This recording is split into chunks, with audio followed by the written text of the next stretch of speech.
আমি অনেক দূর থেকে এসেছি, চট্টগ্রাম থেকে এসেছি। এখানে কোনো ব্যক্তিগত স্বার্থের জন্য আসি নাই। এখানে আমার আসার উদ্দেশ্য দাওয়াতি কাজের অবস্থাকে বোঝা এবং দেখা, বিশেষ করে ওই প্রজন্ম, যে প্রজন্ম সম্পর্কে হযরত আবু হুরায়রা রাদিয়াল্লাহু তাআলা আনহু একটা হাদিস বলেছেন। সাহাবায়ে কেরাম একবার রাসূলকে জিজ্ঞেস করলেন, ইয়া রাসূলুল্লাহ আইয়ুন নাসি আকরামু, হে নবী সাল্লাল্লাহু আলাইহি সাল্লাম, সবচেয়ে কোন ব্যক্তিরা সম্মানী, কারা বেশি সম্মানী? তখন নবীজি সাল্লাল্লাহু আলাইহি সাল্লাম বললেন, আকরামুন নাস ইনদাল্লাহি আতকাহুম, যে সবচেয়ে বেশি মুত্তাকি হবে সে সবচেয়ে বেশি আল্লাহর কাছে সম্মানী। তো সাহাবায়ে কেরাম বললেন, আমরা এই সম্পর্কে জিজ্ঞেস করি নাই।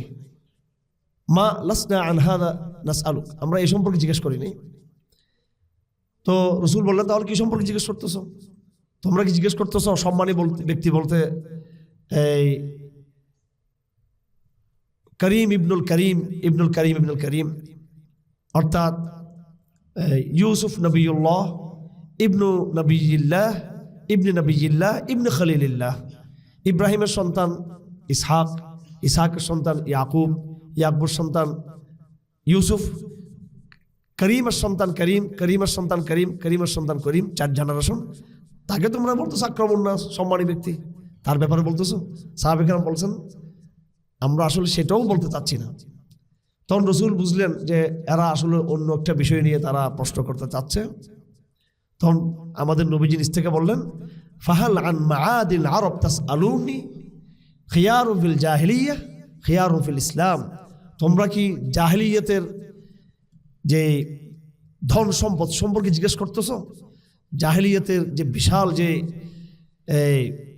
অর্থাৎ মানব সম্পদের মধ্যে রাখা আল্লাহ পাকের যে বিশাল একটা ভান্ডার, তাদের সম্পর্কে জিজ্ঞেস করতেছো? তাহলে শুনে রাখো, এই জাহিলিয়া প্রজন্মের মধ্যে যারা নেতৃত্বে ছিল, যারা শিক্ষিত ছিল, যারা ভদ্র সভ্য ছিল, কিন্তু শিরকের সাথে তারা যুক্ত ছিল, তারা জাহিলিয়ার লিডারশিপে ছিল, তারা জাহিলিয়ার প্রগতিশীল জায়গায় তারা ছিল, জাহিলিয়ার একটা স্মার্ট জায়গায় তারা ছিল। তোমরা কি তাদেরকে জিজ্ঞেস করছো? ওই লোকগুলা যখন ইসলামের দিকে প্রত্যাবর্তন করবে, এরা যখন ইসলামের দিকে রিভার্টেড টু ইসলাম যখন হবে, তাহলে তারাই কিন্তু ইসলামে এসে এরাই কিন্তু আবার সমাজের উত্তম এবং সবচেয়ে বেশি আমাদের প্রিয় ব্যক্তি হবে। খিয়ারু ফিল জাহিলিয়া খিয়ারু ফিল ইসলাম। তো আজকে যারা এখানে জমায়েত হয়েছেন, যে প্রজন্ম, আপনাদের অধিকাংশই যাদেরকে বর্তমান সময়ে বলা হয় প্র্যাকটিসিং মুসলিম, এবং তাদের আগের পরিচয় ছিল যারা জাহিলিয়া সমাজের মধ্যে যারা অন্তর্ভুক্ত ছিলেন, বিশেষ করে ফ্রি ম্যাক্সিং সব জায়গায়, স্কুল কলেজ বিশ্ববিদ্যালয়ে আপনাদের মূল বৈশিষ্ট্য হচ্ছে আপনারা আধুনিক শিক্ষা প্রতিষ্ঠানে যুক্ত আছেন, এবং এই শিক্ষা প্রতিষ্ঠানের সিলেবাসের যে দার্শনিক অবস্থা, তার পাশাপাশি তার সামাজিক যে পারিপার্শ্বিক পরিস্থিতি, সেটাও কিন্তু ভয়ঙ্কর। অর্থাৎ শিরিক, কুফর এবং অনইসলামিক অশ্লীল একটা জায়গার মধ্য থেকে ইসলামের তৌহিদের আওয়াজ নিয়ে এবং বিশুদ্ধবাদী আকীদার মানদণ্ডকে সামনে রেখে পথ চলার সিদ্ধান্ত নেওয়া, এটা এই জমানার অন্যতম একটা স্যাক্রিফাইস, এবং আমরা আলেম সমাজের পক্ষ থেকে এটাকে অনেক আমরা মূল্যায়ন করি। এবং বিশেষ করে বাংলাদেশে ইসলামের জাগরণের যে ধারাবাহিক লেয়ার, যেগুলো লেয়ার ধারাবাহিক এক অবস্থা থেকে আরেক অবস্থার প্রত্যাবর্তন, সেখানে আমরা শিক্ষিত সমাজের মধ্যে ইসলামের পরিবর্তনের বাংলাদেশে যেটা আমরা দেখেছি, সেটা টোটালি প্রথমে মারাত্মকভাবে বেদাত দ্বারা নিয়ন্ত্রিত ছিল। পরে তবলিগ জামাতের মেহনতের মাধ্যমে শিক্ষিত সমাজে প্রথম তৌহিদের একটা আওয়াজ পৌঁছে, যে আওয়াজটা অসম্পূর্ণ ছিল এবং যে আওয়াজটা কোনোভাবেই তারা নিজেরাও দাবি করে নাই যে তারা পরিপূর্ণ ইসলামের দাওয়াত তারা দিচ্ছেন, এবং এটা সেই পারিপার্শ্বিক অবস্থায় সেটা দেওয়া সম্ভব কখনো ছিল না সেটা। কিন্তু তারপরও মৌলিক তৌহিদের আওয়াজ, কালেমার দাওয়াত তবলিগ জামাতের মাধ্যমে শিক্ষিত সমাজ উচ্চারিত হয়। এরপরে স্বীকার করতে হবে, কিছু ইসলামী সংগঠন, বিশেষ করে জামাত ইসলামীর ছাত্র শিবির, ছাত্র সংঘ যারা ওই সময় আগে ছিল, পর শিবির যখন আসছে, তখন আমরা দেখতে পেয়েছি তারা এই বয়ানটাকে আরো একটু উন্নত করে সেটাতে শরিয়া খেলাফতকে যুক্ত করে, এবং বর্তমান সময়ের আমি যাদের নাম নিয়েছি তাদের তুলনায় তাদেরই আগের প্রজন্ম আরো অনেক বিশুদ্ধ ছিল তুলনামূলক বর্তমানে চেয়ে। তারা ওই সময় হক বাতিল এবং জিহাদের এই নেগেটিভকে সামনে এনে আরেকটু এই কলেজ বিশ্ববিদ্যালয়ের আধুনিক এই পরিবেশে ইসলামের দাওয়াতকে শানিত করলো। এরপর একটা সময় আমরা দেখলাম যখন অনলাইনের বিশেষ করে টেলিভিশন অনলাইন যুগের আগে টেলিভিশনের মাধ্যমে জাকির নায়েক এবং তার উস্তাদ আহমদ দিদাত ওনার একটা বড় প্রভাব তৈরি হলো। প্রথমত শেখ আহমদ দিদাত রহমতুল্লাহ আলাই, কিন্তু বাংলা ভাষায় তার বক্তব্যগুলো ওইভাবে তর্জমা হয়ে তখন ওইভাবে আসেনি।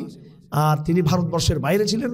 জাকির নায়েক যেহেতু ভারতবর্ষে, তার আওয়াজগুলো শিক্ষিত সমাজে আরও নাড়া দিল এবং সেটা তরুণ প্রজন্মকে সেটা ক্রস করে এটা যারা ম্যাচিউর প্রজন্ম আরও যারা বয়স্ক, যেমন বিভিন্ন আমলা, বিভিন্ন ব্যবসায়ী, সমাজের যারা বয়স্ক গুণীজন শিক্ষিত প্রগতিশীল, এরা জাকির নায়েকের বক্তব্যের মাধ্যমে তারা দাওয়াত পেল।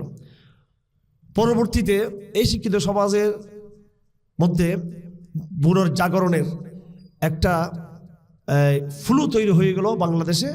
কোন সময় যখন ডিজিটাল বাংলাদেশ তৈরি হলো, এই ডিজিটাল বাংলাদেশ যেটা শেখ হাসিনার বিগত পতিত সরকারের অন্যতম স্লোগান ছিল, তাদের পরিকল্পনা ছিল যে বাঙালিদেরকে ধর্মনিরপেক্ষবাদের এবং সমাজতন্ত্রের আর বাঙালি জাতীয়তাবাদ, হিন্দুত্ববাদী বাঙালি জাতীয়তাবাদ, এটা আসলে মূলত আসলে হিন্দুত্ববাদ।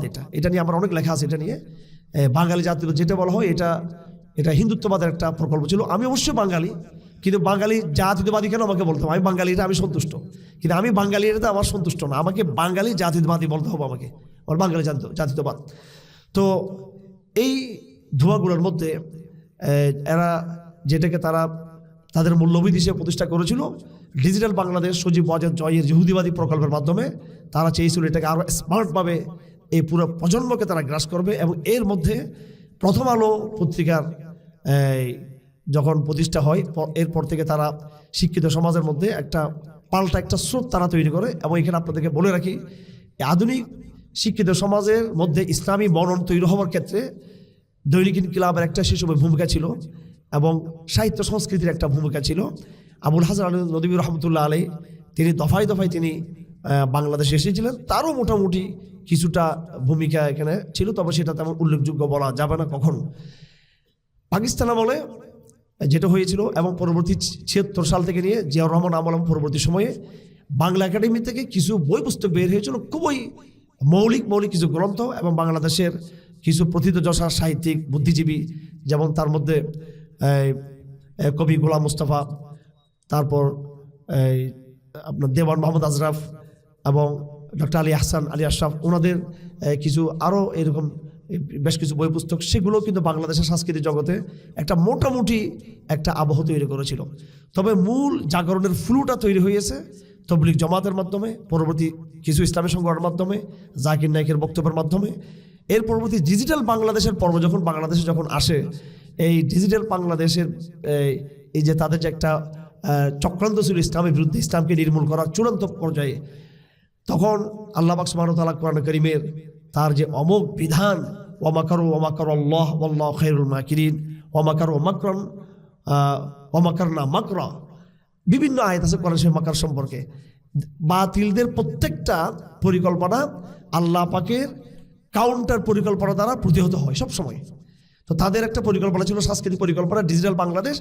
এই ডিজিটালটাই শেখ হাসিনাকে পতন ঘটাই দিল, কিন্তু মানে কাউন্টার ডিজিটাল অ্যাটাক যেটা আপনি দেখবেন বিগত 16 বছরে আমাদের যে লড়াইটা করতে হয়েছে, আমরা জেলে গিয়েছি, এটা কিন্তু বড় কথা না, কিন্তু আমাদের বিরুদ্ধে মুক্তিযুদ্ধের একটা শাহবাগী বয়ানকে হিন্দুস্তানের অর্থায়নে, হিন্দুস্তানের লজিস্টিক সাপোর্ট দিয়ে, হিন্দুস্তানের আধিপত্যকে শক্তিশালী, তাদের আধিপত্যকে সামনের আধিপত্যকে ব্যবহার করে বাংলাদেশে যে সাংস্কৃতিক যে ভয়ঙ্কর যে তারা একটা নেগেটিভ বিনির্মাণ করেছিল এবং ভণ্ড এই চেতনার নামে, মুক্তিযুদ্ধের নামে এক ভণ্ড চেতনাকে চাপিয়ে দিয়ে, এইটার স্টেক হোল্ডার ছিল বাংলাদেশের মেইন স্ট্রিম মিডিয়া, সোকল মিডিয়া, প্রথম আলো, ডেইলি স্টার, এবং তাদের আদলে তাদেরকে নকল করে, এই ফ্যাশনকে নকল করে পুরো বাংলাদেশে পুরো মূলধারার মিডিয়া বিগত 17-18 বছর আমাদের বিরুদ্ধে, মুসলিম জাতিসত্তার বিরুদ্ধে, তৌহিদের বিরুদ্ধে, আমাদের আপনাদের প্রত্যেকের বিরুদ্ধে লড়াই করছে এই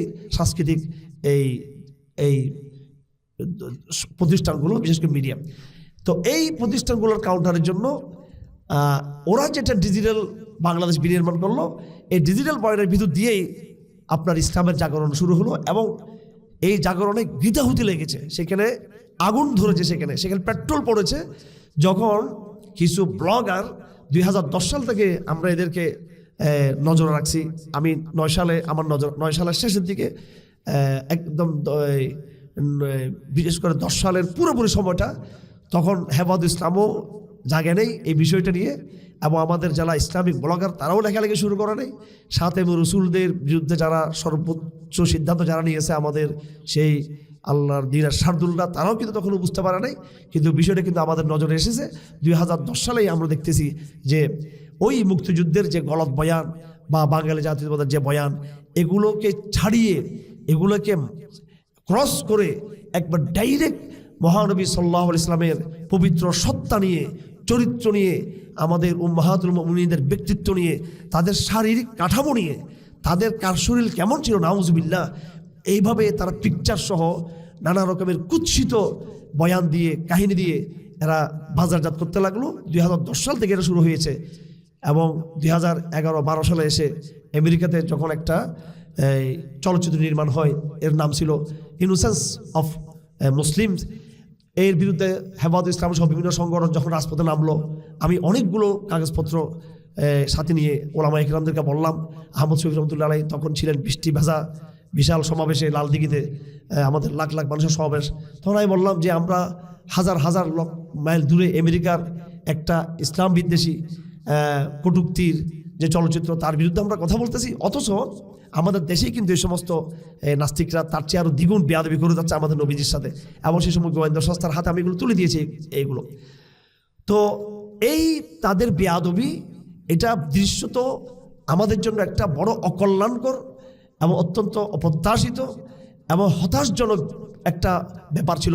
কিন্তু আল্লাহ পাক সুবহানাহু ওয়া তাআলা ওই জায়গা থেকেই বাংলাদেশে এই আমি যেটা বলেছিলাম খিয়ারুন ফিল জাহেলিয়া, খিয়ারুন ফিল ইসলাম, কলেজ, বিশ্ববিদ্যালয়, ইউনিভার্সিটির এই যে একটা প্রজন্ম, যারা সাবকনসাসলি যারা রিদ্দার মধ্যে অবচৈতনিকভাবে রিদ্দাতে পড়েছিল বহুদিন ধরে, এবং নানান ঢেউ, ইসলামের ঢেউ এসেছে, কিন্তু চূড়ান্ত জাগরণ আসে নাই।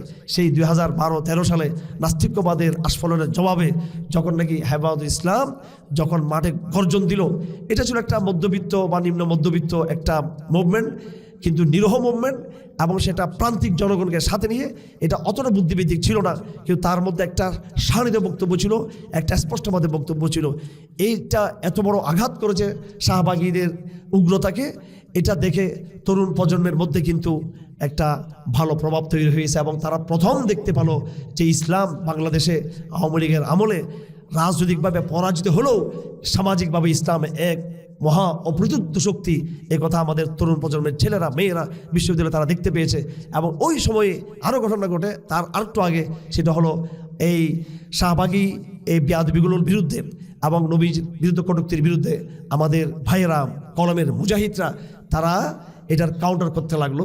তো এই সমস্ত ঘটনাগুলোর মধ্য দিয়ে বাংলাদেশে আধুনিক শিক্ষিত সমাজ, আধুনিক প্রগতিশীল সমাজ, বিশেষ করে তরুণ সমাজ, তাদের মধ্যে ইসলামের দিকে এগিয়ে আসার যে সংস্করণগুলো, যে লেয়ারগুলো, সর্বশেষ এখানে এসে পাল তুলেছে, এখানে এসে একটা জাগরণ তৈরি হয়েছে। এবং পরবর্তীতে আলহামদুলিল্লাহ বিভিন্ন বক্তা, লেখক এবং অনলাইনে ইসলামের কাজের মাধ্যমে এখন একটা জোয়ার শুরু হয়ে গেছে। বাংলাদেশ এখন প্রস্তুত চূড়ান্তভাবে এই আধুনিক প্রজন্মকে ইসলামের দিকে পরিপূর্ণভাবে ধাবিত করার জন্য এখন ক্ষেত্রটা তৈরি হয়ে গেছে। আপনারা যারা আজকে এখানে এসেছেন, আমি পুরো ইতিহাসটা আপনাদের সামনে তুলে ধরলাম। নিশ্চয়ই এই ইতিহাসগুলো আপনারা নিজেরা জানেন না। আপনি আজকে তৈরি হয়েছেন, কিন্তু আপনার তৈরি হওয়ার পিছনে কিন্তু একটা প্রেক্ষাপট আছে। আপনি আজকে এখানে এসেছেন, আপনার অজান্তে এখানে আপনি আসতে পারার পিছনে আরও কিছু লোকের ভূমিকা ছিল। আপনি এখানে এসেছেন, এই আসার পিছনে অন্য কারো কিন্তু অবদান নিয়ে কিন্তু এখানে এসেছেন। আমি দফায় দফায় প্রতি স্টেজে স্টেজে স্টেপ বাই স্টেপ আমি যাদের কথা বলেছি, যে লেয়ারগুলো, যে ধাপে ধাপে ইসলাম বাংলাদেশি শিক্ষিত সমাজকে প্রভাবিত করার যে জায়গাটা, এই জায়গাগুলোর কিন্তু বড় অবদান আপনার পিছনে রয়েছে আমার ভাইয়েরা। এখন আপনার দায়িত্ব হলো যারা আপনাকে তাগুতের কেন্দ্র থেকে, নেফাকের কেন্দ্রবিন্দুতে, ফ্রি মিক্সিংয়ের জায়গা, জেনা, বেবিচার, ফ্রি মিক্সিং, অন্যায়। আপনাদের পুরো সিলেবাসটা হচ্ছে একটা মানে মুরতাদ প্রকল্পের সিলেবাস। এই সিলেবাসকে মানুষ যেহেতু ক্যারিয়ারের জন্য পড়ে, স্কুল কলেজ বিশ্ববিদ্যালয়ের সিলেবাসটা এটা পড়া হয় ক্যারিয়ারের জন্য। এই বস্তুবাদী চেতনার কারণে আমাদের এই প্রজন্ম পরিপূর্ণ নাস্তিক হয় নাই। কিন্তু এই সিলেবাসকে যারা একেবারে জ্ঞান অন্বেষণের জায়গা থেকে যারা পড়বে, চাকরির জন্য না, পরীক্ষা পাস হওয়ার জন্য না, এটা একদম জাস্ট এটা এই গবেষণার মানদণ্ডে কেউ যদি পড়ে তাহলে সে নিজের অজান্তে নাস্তিক হতে সে বাধ্য। এটা সিলেবাসের কোথাও লেখা নাই যে আমরা রাষ্ট্রবিজ্ঞানকে এইভাবে সাজিয়েছি আমরা ইসলামকে বিদায় করার জন্য, আমরা অর্থনীতিকে সাজিয়েছি এইভাবে ইসলামকে আমরা ইগনোর করেছি। এখানে এই শব্দ ইসলামকে আমরা প্রত্যাখ্যান করেছি, এটা কোথাও লেখা নাই। আমরা দর্শনকে এইভাবে আলাপ নিয়ে আসছি যাতে আমরা এটা দিয়ে কোরআনের বয়ানকে আমরা পরাজিত করবো। এরকম কোরআনের বিরুদ্ধে কোনো একটা কথাও নেই এখানে, কোনো একটা কথা নেই, কোনো একটা গালিও নেই কিন্তু আমাদের সিলেবাসে। কিন্তু সিলেবাসের প্রত্যেকটা বিভাগ, প্রত্যেকটা শাখা প্রশাখা আমি ওগুলো পড়ে এসে কথা বলতেছি আপনাদের সামনে। এগুলো আমার 30 বছরের এই পর্যবেক্ষণ, কমপক্ষে 30 বছর পর্যবেক্ষণ। বিশ্ববিদ্যালয়ে দর্শনে কী পড়ানো হয়, বিশ্ববিদ্যালয়ের বিজ্ঞানগুলোতে কী পড়ানো হয়, বিশ্ববিদ্যালয়ের অর্থনীতি কী পড়ানো হয়, কলেজ বিশ্ববিদ্যালয়ে, স্কুল কলেজ বিশ্ববিদ্যালয়ে, এবং তার এই ইতিহাসের জায়গাটা তার কি, সাহিত্যের জায়গাটা কি, এগুলো মোটামুটি বিশেষ করে সংস্কৃতি, বিজ্ঞান, ইতিহাস, অর্থনীতি, এই জায়গাগুলো আমি দফায় দফায় বারবার এগুলো সিলেবাসটা দেখে দেখে আমি নিজেই এটা দাবি করছি এবং বলছি যে এটা এই কলোনিয়াল যে শিক্ষা, এটা শুধু আপনাকে একটা সময় ছিল কিছু ব্রিটিশ গোলাম বানাবে, এটা শুধু ব্রিটিশ গোলাম বানাবে, কিছু অফিসিয়াল ম্যান পাওয়ার তৈরি করবে তা না। একটা অফিসিয়াল ম্যান পাওয়ার কেন তৈরি হবে? সে ব্রিটিশ গোলাম কখন হবে? সে ব্রিটিশের জন্য সব কিছু করবে কোন সময়, যখন তার আদর্শকে সে মন থেকে সে লালন করবে। আর এই সিলেবাস কেউ বুঝে শুনে কেউ ঠিকঠাক বড় যদি পড়ে, অবশ্যই সাবকনসাসলি, অবচৈতনিকভাবে সে একটা মুরতাদ মুসলমান হতে বাধ্য, সেখানে হয়ে যাবে এরকম। এখন কথাগুলো কঠিন, শব্দগুলো নিতে চায় না, এখানে খারজি গন্ধ, যে হুজুর কি বলতেছে, মুরতাদ শব্দ বলতেছে এগুলো, তারপরে ইমান শিরিকের কথা বলতেছে এখানে। তাহলে সেজন্য একটু স্মার্ট ভাষায় বলি, এটা ডক্টর মনিরুদ্দিন আহমদ খান সাহেব, উনি চট্টগ্রাম বিশ্ববিদ্যালয়ের ইতিহাস ফ্যাকাল্টির উনি প্রতিষ্ঠাতা চেয়ারম্যান ছিলেন। উনি কয়েক বছর আগে মারা গিয়েছেন, প্রায় তখন ওনার বয়স 100 বছর প্লাস এরকম ওনার বয়স হয়েছে। তো ওনারা একসময় অত্যন্ত প্রগতিশীল ছিলেন, প্রগতিশীল রাজনীতি চর্চা করতেন। চট্টগ্রাম বিশ্ববিদ্যালয়ে আমাদের পারিবারিকভাবে অনেকেই ওখানে ইনভলভ। ওখানে যে ভাইস চ্যান্সেলর করিম সাহেবের নাম আপনারা জানেন, উনি আমার দাদার ছাত্র ছিলেন। তারপরে আমার খালু ছিলেন প্রফেসর ফজল দাইয়ান, আরও সবাই খুব হাই প্রোফাইল টিচার এবং গবেষক জ্ঞানী ছিলেন। ডক্টর মনিরুদ্দিন আহমদ খান এদের মধ্যে সবচেয়ে বেশি জ্ঞানী ছিলেন তিনি, অন্যতম দার্শনিক বাংলাদেশের। চট্টগ্রাম মানুষ কিন্তু হয়তো বাংলাদেশে ওইভাবে সমাদৃত হয় না, আর যেহেতু তিনি বামপন্থী ছিলেন না, এই জন্য হয়তো এইভাবে মিডিয়া ওনাকে খবর দেয় নাই। ডক্টর মনিরুদ্দিন আহমদ খান সাহেব রহমতুল্লাহ মরহুম, তিনি আমাকে একদিন বললেন, তখন 2018 সালের নির্বাচনের ওই সময়টাতে, তো আমরা যেহেতু একটু হেফাজত করি, জেলখানা যাই, রাজপথে কথা বলি, তো বলতেছে ডক্টর কামালকে একটা মেসেজ দিতে হবে। তখন এই নতুন বাংলাদেশের স্বপ্ন দিয়ে মার্কিন প্রকল্প বা জানি না একটা অবস্থা দাঁড়িয়ে যে একটা ফ্রন্ট করা হয়েছিল বিভিন্ন দলের, এবং তাদেরকে রাজনীতিতে যাওয়ার জন্য বলা হলো। বিএনপি টিএনপি সব দল ডক্টর কামাল নেতৃত্বে ঢুকলো। তো ওই বাসায় তিনি ডেকে নিয়ে আরও অনেক লোকরা ছিলেন, এরা আমাদেরকে বললো যে আমার একটা মেসেজ কামাল সাহেবকে তোমরা পৌঁছে দাও। তখন আমি ডক্টর কামাল সাহেবের খুব ঘনিষ্ঠ একজনের সাথে আমার যোগাযোগ ছিল, খুব একদম ওনার কাছের। তো ওনার সাথে যোগাযোগ করে বার্তা দেওয়ার চেষ্টা করেছি, কিন্তু খুব বুদ্ধিভিত্তিক বার্তা, এটা ওনার আমার মতো শক্তি ছিল না। ডক্টর মনিরুদ্দিন আহমদ খান সাহেব চিটাং বিশ্ববিদ্যালয়ের উনি ইতিহাস বিভাগের উনি প্রতিষ্ঠাতা চেয়ারম্যান, উনি প্রথম ইতিহাস ফ্যাকাল্টি ইয়ে করেন, এবং উনি ইউরোপ আমেরিকার, উনি বাংলাদেশে উনি পড়ুয়া ছিলেন না, বাইরে থেকে পড়াশোনা করে আসছেন, এবং প্রত্যেকটা সাবজেক্টে প্রত্যেকটা পরীক্ষা ফার্স্ট ক্লাস ফার্স্ট। উনি ইউরোপিয়ানদেরকে, পশ্চিমাদেরকে পরাজিত করে পড়া লাগাতে বাংলাদেশে তিনি আসছেন। এরকম একজন মহা দার্শনিক ব্যক্তি, ওনার কিছু বই লেখাও আছে। তিনি এই সমাজকে নাম দিয়েছেন প্রটেস্ট্যান্ট মুসলিম।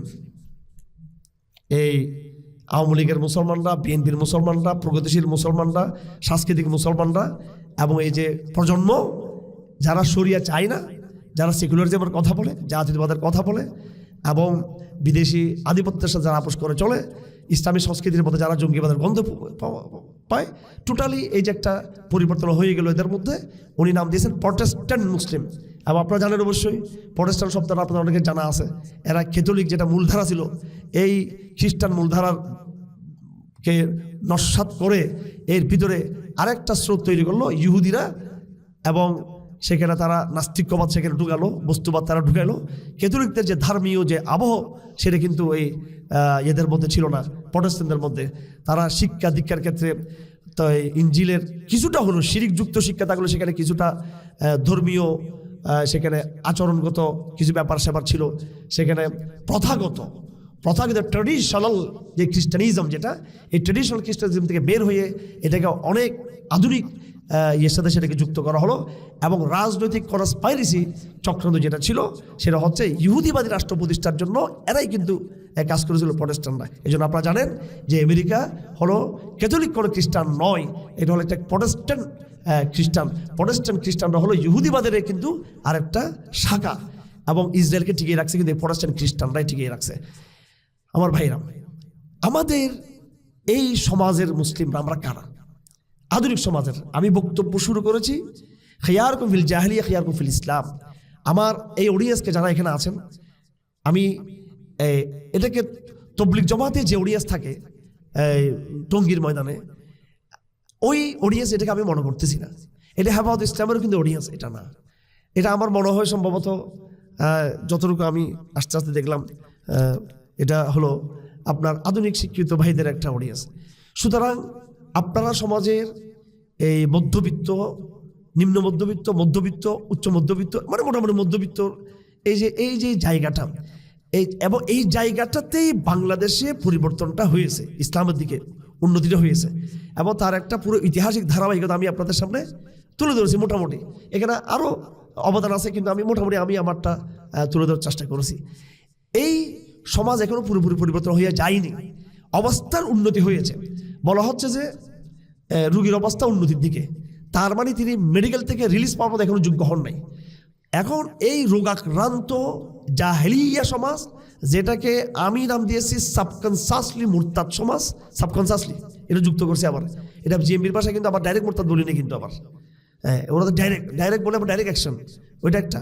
আবার ওদের কিন্তু একলাস ছিল, কৌশলগত ভুল ছিল, দুইটাই সব দিকে আপনাকে সত্য স্বীকার করতে হবে। তো আমি যেটা শব্দ যুক্ত করছি সেটা হচ্ছে অবচৈতনিক, কারণ এখানে সচেতনভাবে কিন্তু ইসলাম থেকে ওরা বেরিয়ে যায়নি। যেটা তসলিমা নাসরিনরা করেছে, দাউদ হায়দার করেছে, এবং এই হুমায়ুন আজাদরা যেটা করেছে, এবং তাদের যে একটা প্রজন্ম যারা স্বঘোষিত নাস্তিক, এদের যে একটা সিন্ডিকেট এবং এদের একটা প্রজন্ম তৈরি হয়েছে, কিন্তু সেটা খুব ছোট্ট প্রজন্ম, এবং আদতে এরা বেয়াদব, এবং এরা সচেতন নাস্তিক, এরা সচেতন নাস্তিক, এবং এদের এজেন্ডা হচ্ছে ইসলামকে ক্ষতি করা। এবং পরবর্তীতে এদের থেকে বড় করা জন্ম হলো হুমায়ুন আজাদ এটার ক্ষেত্র তৈরি করেছে, এরা সিনিয়র ছিল, আর এরা হচ্ছে একটু ওদের জুনিয়র প্রজন্ম।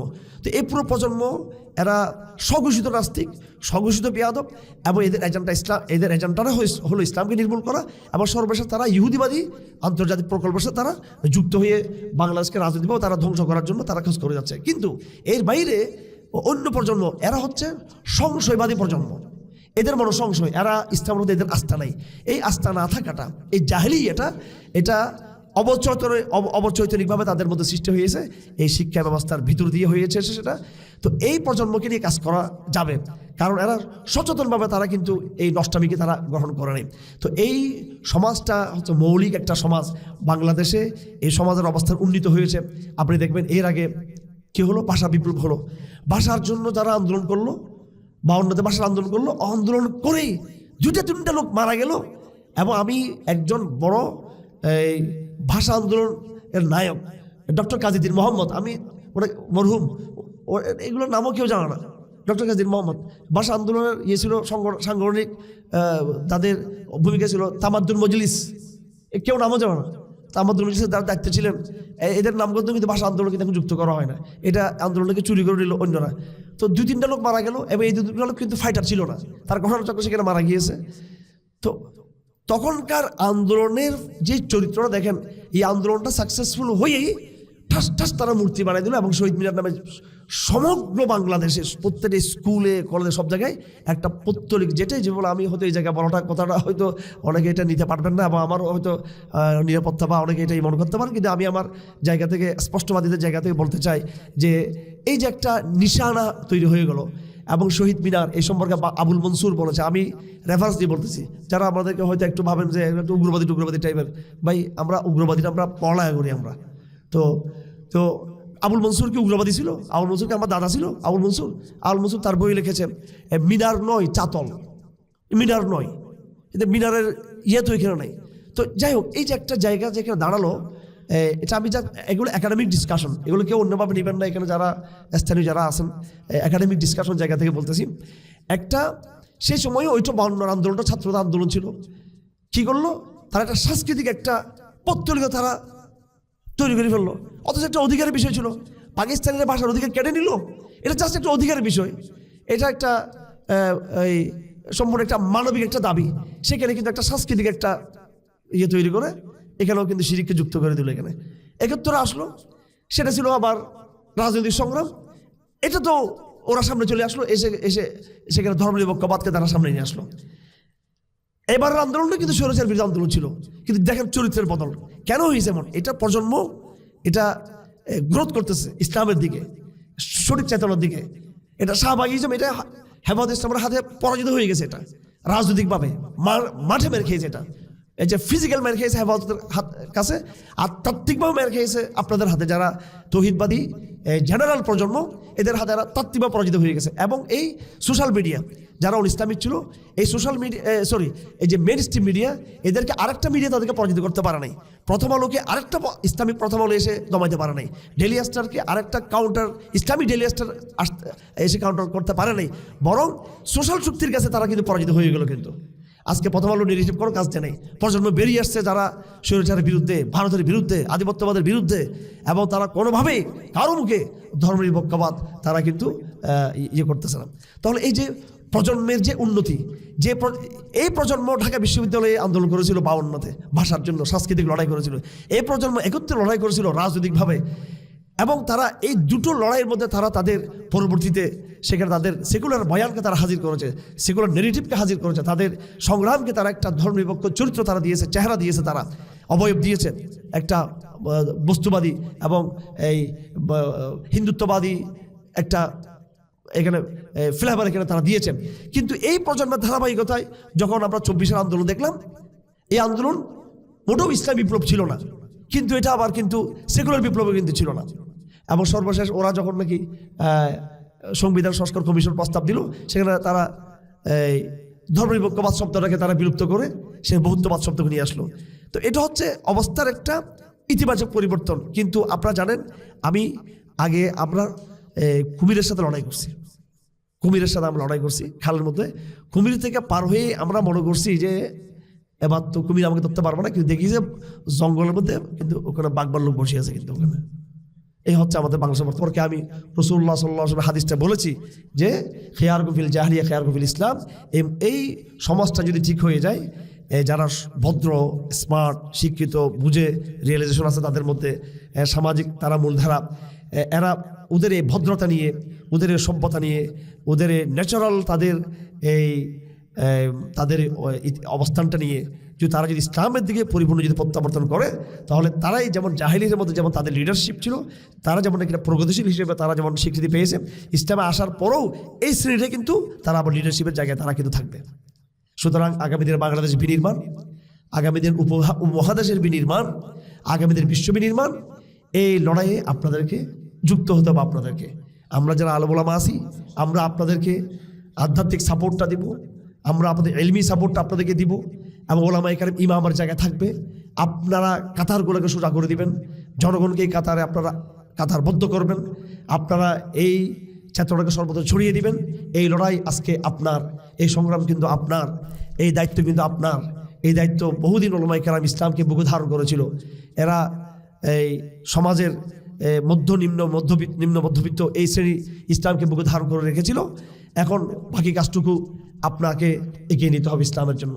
আমার ভাইয়েরা, আমি যে কথাটুকু বলেছি ইতিহাসের এই জায়গা থেকে, এর মধ্যে নিশ্চয়ই আপনারা সমাজের চরিত্র আপনারা বুঝতে পারতেছেন। এখানে লড়াইটা ঈমান এবং কুফরের লড়াই, এটা কোনো আমাদের আমলের কোনো অধপতন নয়। এই অধপতনটা কিন্তু আমাদের এই কুফরের, ঈমান এবং কুফরের বিষয়। এটা আপনাকে ভালো করে বুঝতে হবে। আপনার কি আগ্রহ থাকবে আপনার, ঠিক আছে? হ্যাঁ, তো আচ্ছা, আর আমার যে ক্ষুধা টুধার জন্য আমি আবার ভয়টা পাই না। আমি ক্ষুধা ছাড়া আমার খিচুড়ি খেয়ে আমি দিনের পর দিন রাস্তায় দাঁড়াতে, এটা আপনারা দেখছেন 2021 সালে কী করছি এটা। যাই হোক, এই ক্রাইসিসের জায়গাটা, সংকটের মূল জায়গাটা আমাদের দাবি হলো এটা শিরিক এবং কুফরের। মূলধারার যারা আছেন ওলামায়ে কেরামদের, ওনাদের মধ্যে হয়তো অনেকে বলতে চান, এবং যারা বিশেষ করে সুফিবাদী বা যারা দাওয়াতি কাজে যারা আছেন, যে এটা আমলের একটা ক্রাইসিস, এই সমাজকে শরীয়তের দিকে রাখতে হবে। এরা ঈমান তো মাশাআল্লাহ এদের সবার অন্তরে ঠিকই আছে, এখন ওদের একটু নামাজে আনতে হবে, এদেরকে শরীয়ত প্রতিষ্ঠার দিকে নিয়ে আসতে হবে। ব্যাপারটা কিন্তু আসলে সেরকম না। এই জায়গায় আমরা ক্রাইসিসটাকে চিহ্নিত করি যে এটা মোটেও এটা নৈতিক অধপতন নয়। এই সমাজের, মুসলিম সমাজের অধপতনটা ঈমানের আদর্শিক অধপতন, এটা চিন্তার অধপতন। কেন এটাকে আমরা বলতেছি যে ক্রাইসিসটা ঈমান শিরিকের? আমি আগেই বলেছি, আমি আমার ভাষায় বলছি সাবকনসিয়াসলি রিদ্দা, এবং কোরআনের ভাষায় এটা হচ্ছে নেফাক, একেবারে সামাজিক মূলধারা। তারপরে যেহেতু এই শব্দগুলোতে সবাই একটু এখানে ইয়ের গন্ধ খুঁজ করবেন, এখানে যে উগ্রতার গন্ধ খুঁজতে পারেন, এই জন্য আমি ডক্টর মিনাদ আহমদ খান সাহেবের রেফারেন্স দিয়ে বললাম। উনি সমাজবিজ্ঞানী, উনি শ্রেষ্ঠতম ইতিহাসবিদ বাংলাদেশের, এবং বাংলাদেশের অনন্য একজন দার্শনিক যার কোনো মোকাবেলা ছিল না বাংলাদেশে। উনি এ প্রজন্মকে নাম দিয়েছেন, কি নাম দিয়েছেন তিনি? প্রটেস্ট্যান্ট মুসলিম, প্রটেস্ট্যান্ট মুসলিম নাম দিয়েছেন। তো এই বাস্তবতাটা মেনে নিতে হবে আমাদেরকে, এটা রিয়েলিটি, এটা বাস্তবতা। আপনি বাস্তবতাকে না মেনে আপনি ওষুধ দিবেন, এটা ভুল জায়গায় আপনার ওষুধটা পড়বে আপনার।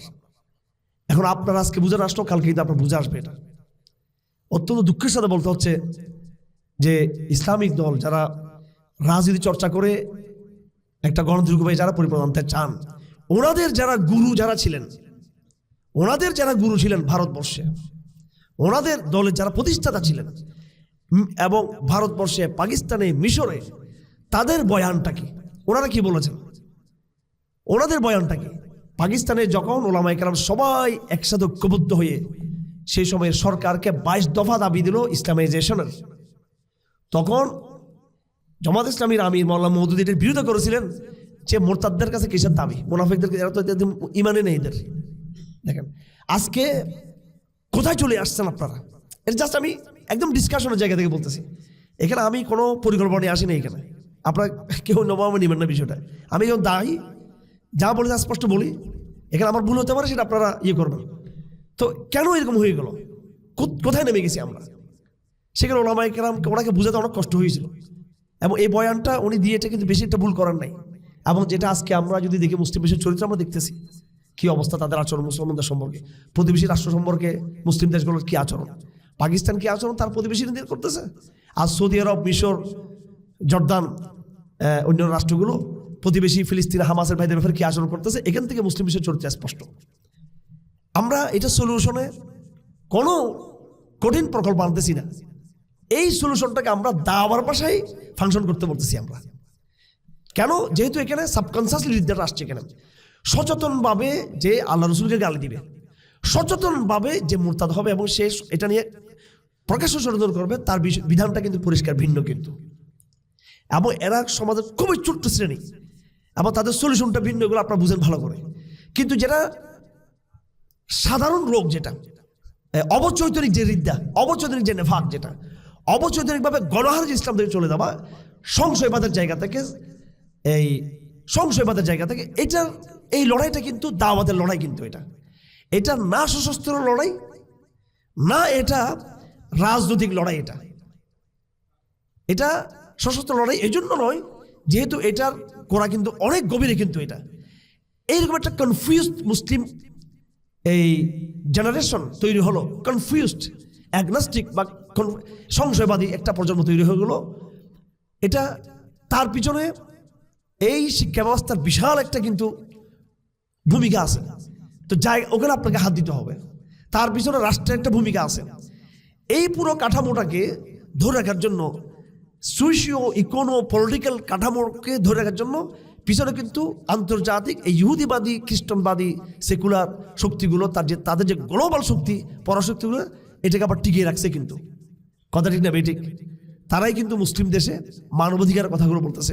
হিউম্যানিজম, এখন এসবদের উপর আপত্তি দিলে আপনারা কেউ মানতে চাইবেন না। এটা হিউম্যানিটি ঠিক আছে, মানবতা ঠিক আছে, মানবতা ঠিক থাকবে না কেন? এটা তো নিয়ামত। জাতীয়তা, এটা আল্লাহ পাকের নিয়ামত। জাতীয়তা আর জাতীয়তাবাদ এক জিনিস নয়।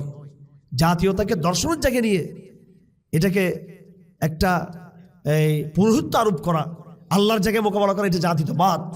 বাদ মানে হচ্ছে নিজস্ব, নিজে একটা দর্শন হয়ে গেছে, এটা নিজে একটা মতবাদ হয়ে গেল যে ইসলামকে ইগনোর করতেছে। মানবতা বলবেন, কিন্তু যখন মানবতাবাদ যখন বলে ফেললেন, তখন মানবতার কিন্তু একটা ধর্ম হয়ে যাচ্ছে, কিন্তু তখন আর ইসলাম তখন স্কিপ হয়ে যাচ্ছে এখানে। তো এই বিষয়গুলো বিজ্ঞান বলবেন, অবশ্যই অ্যাবসলিউটলি এটা ঠিক আছে।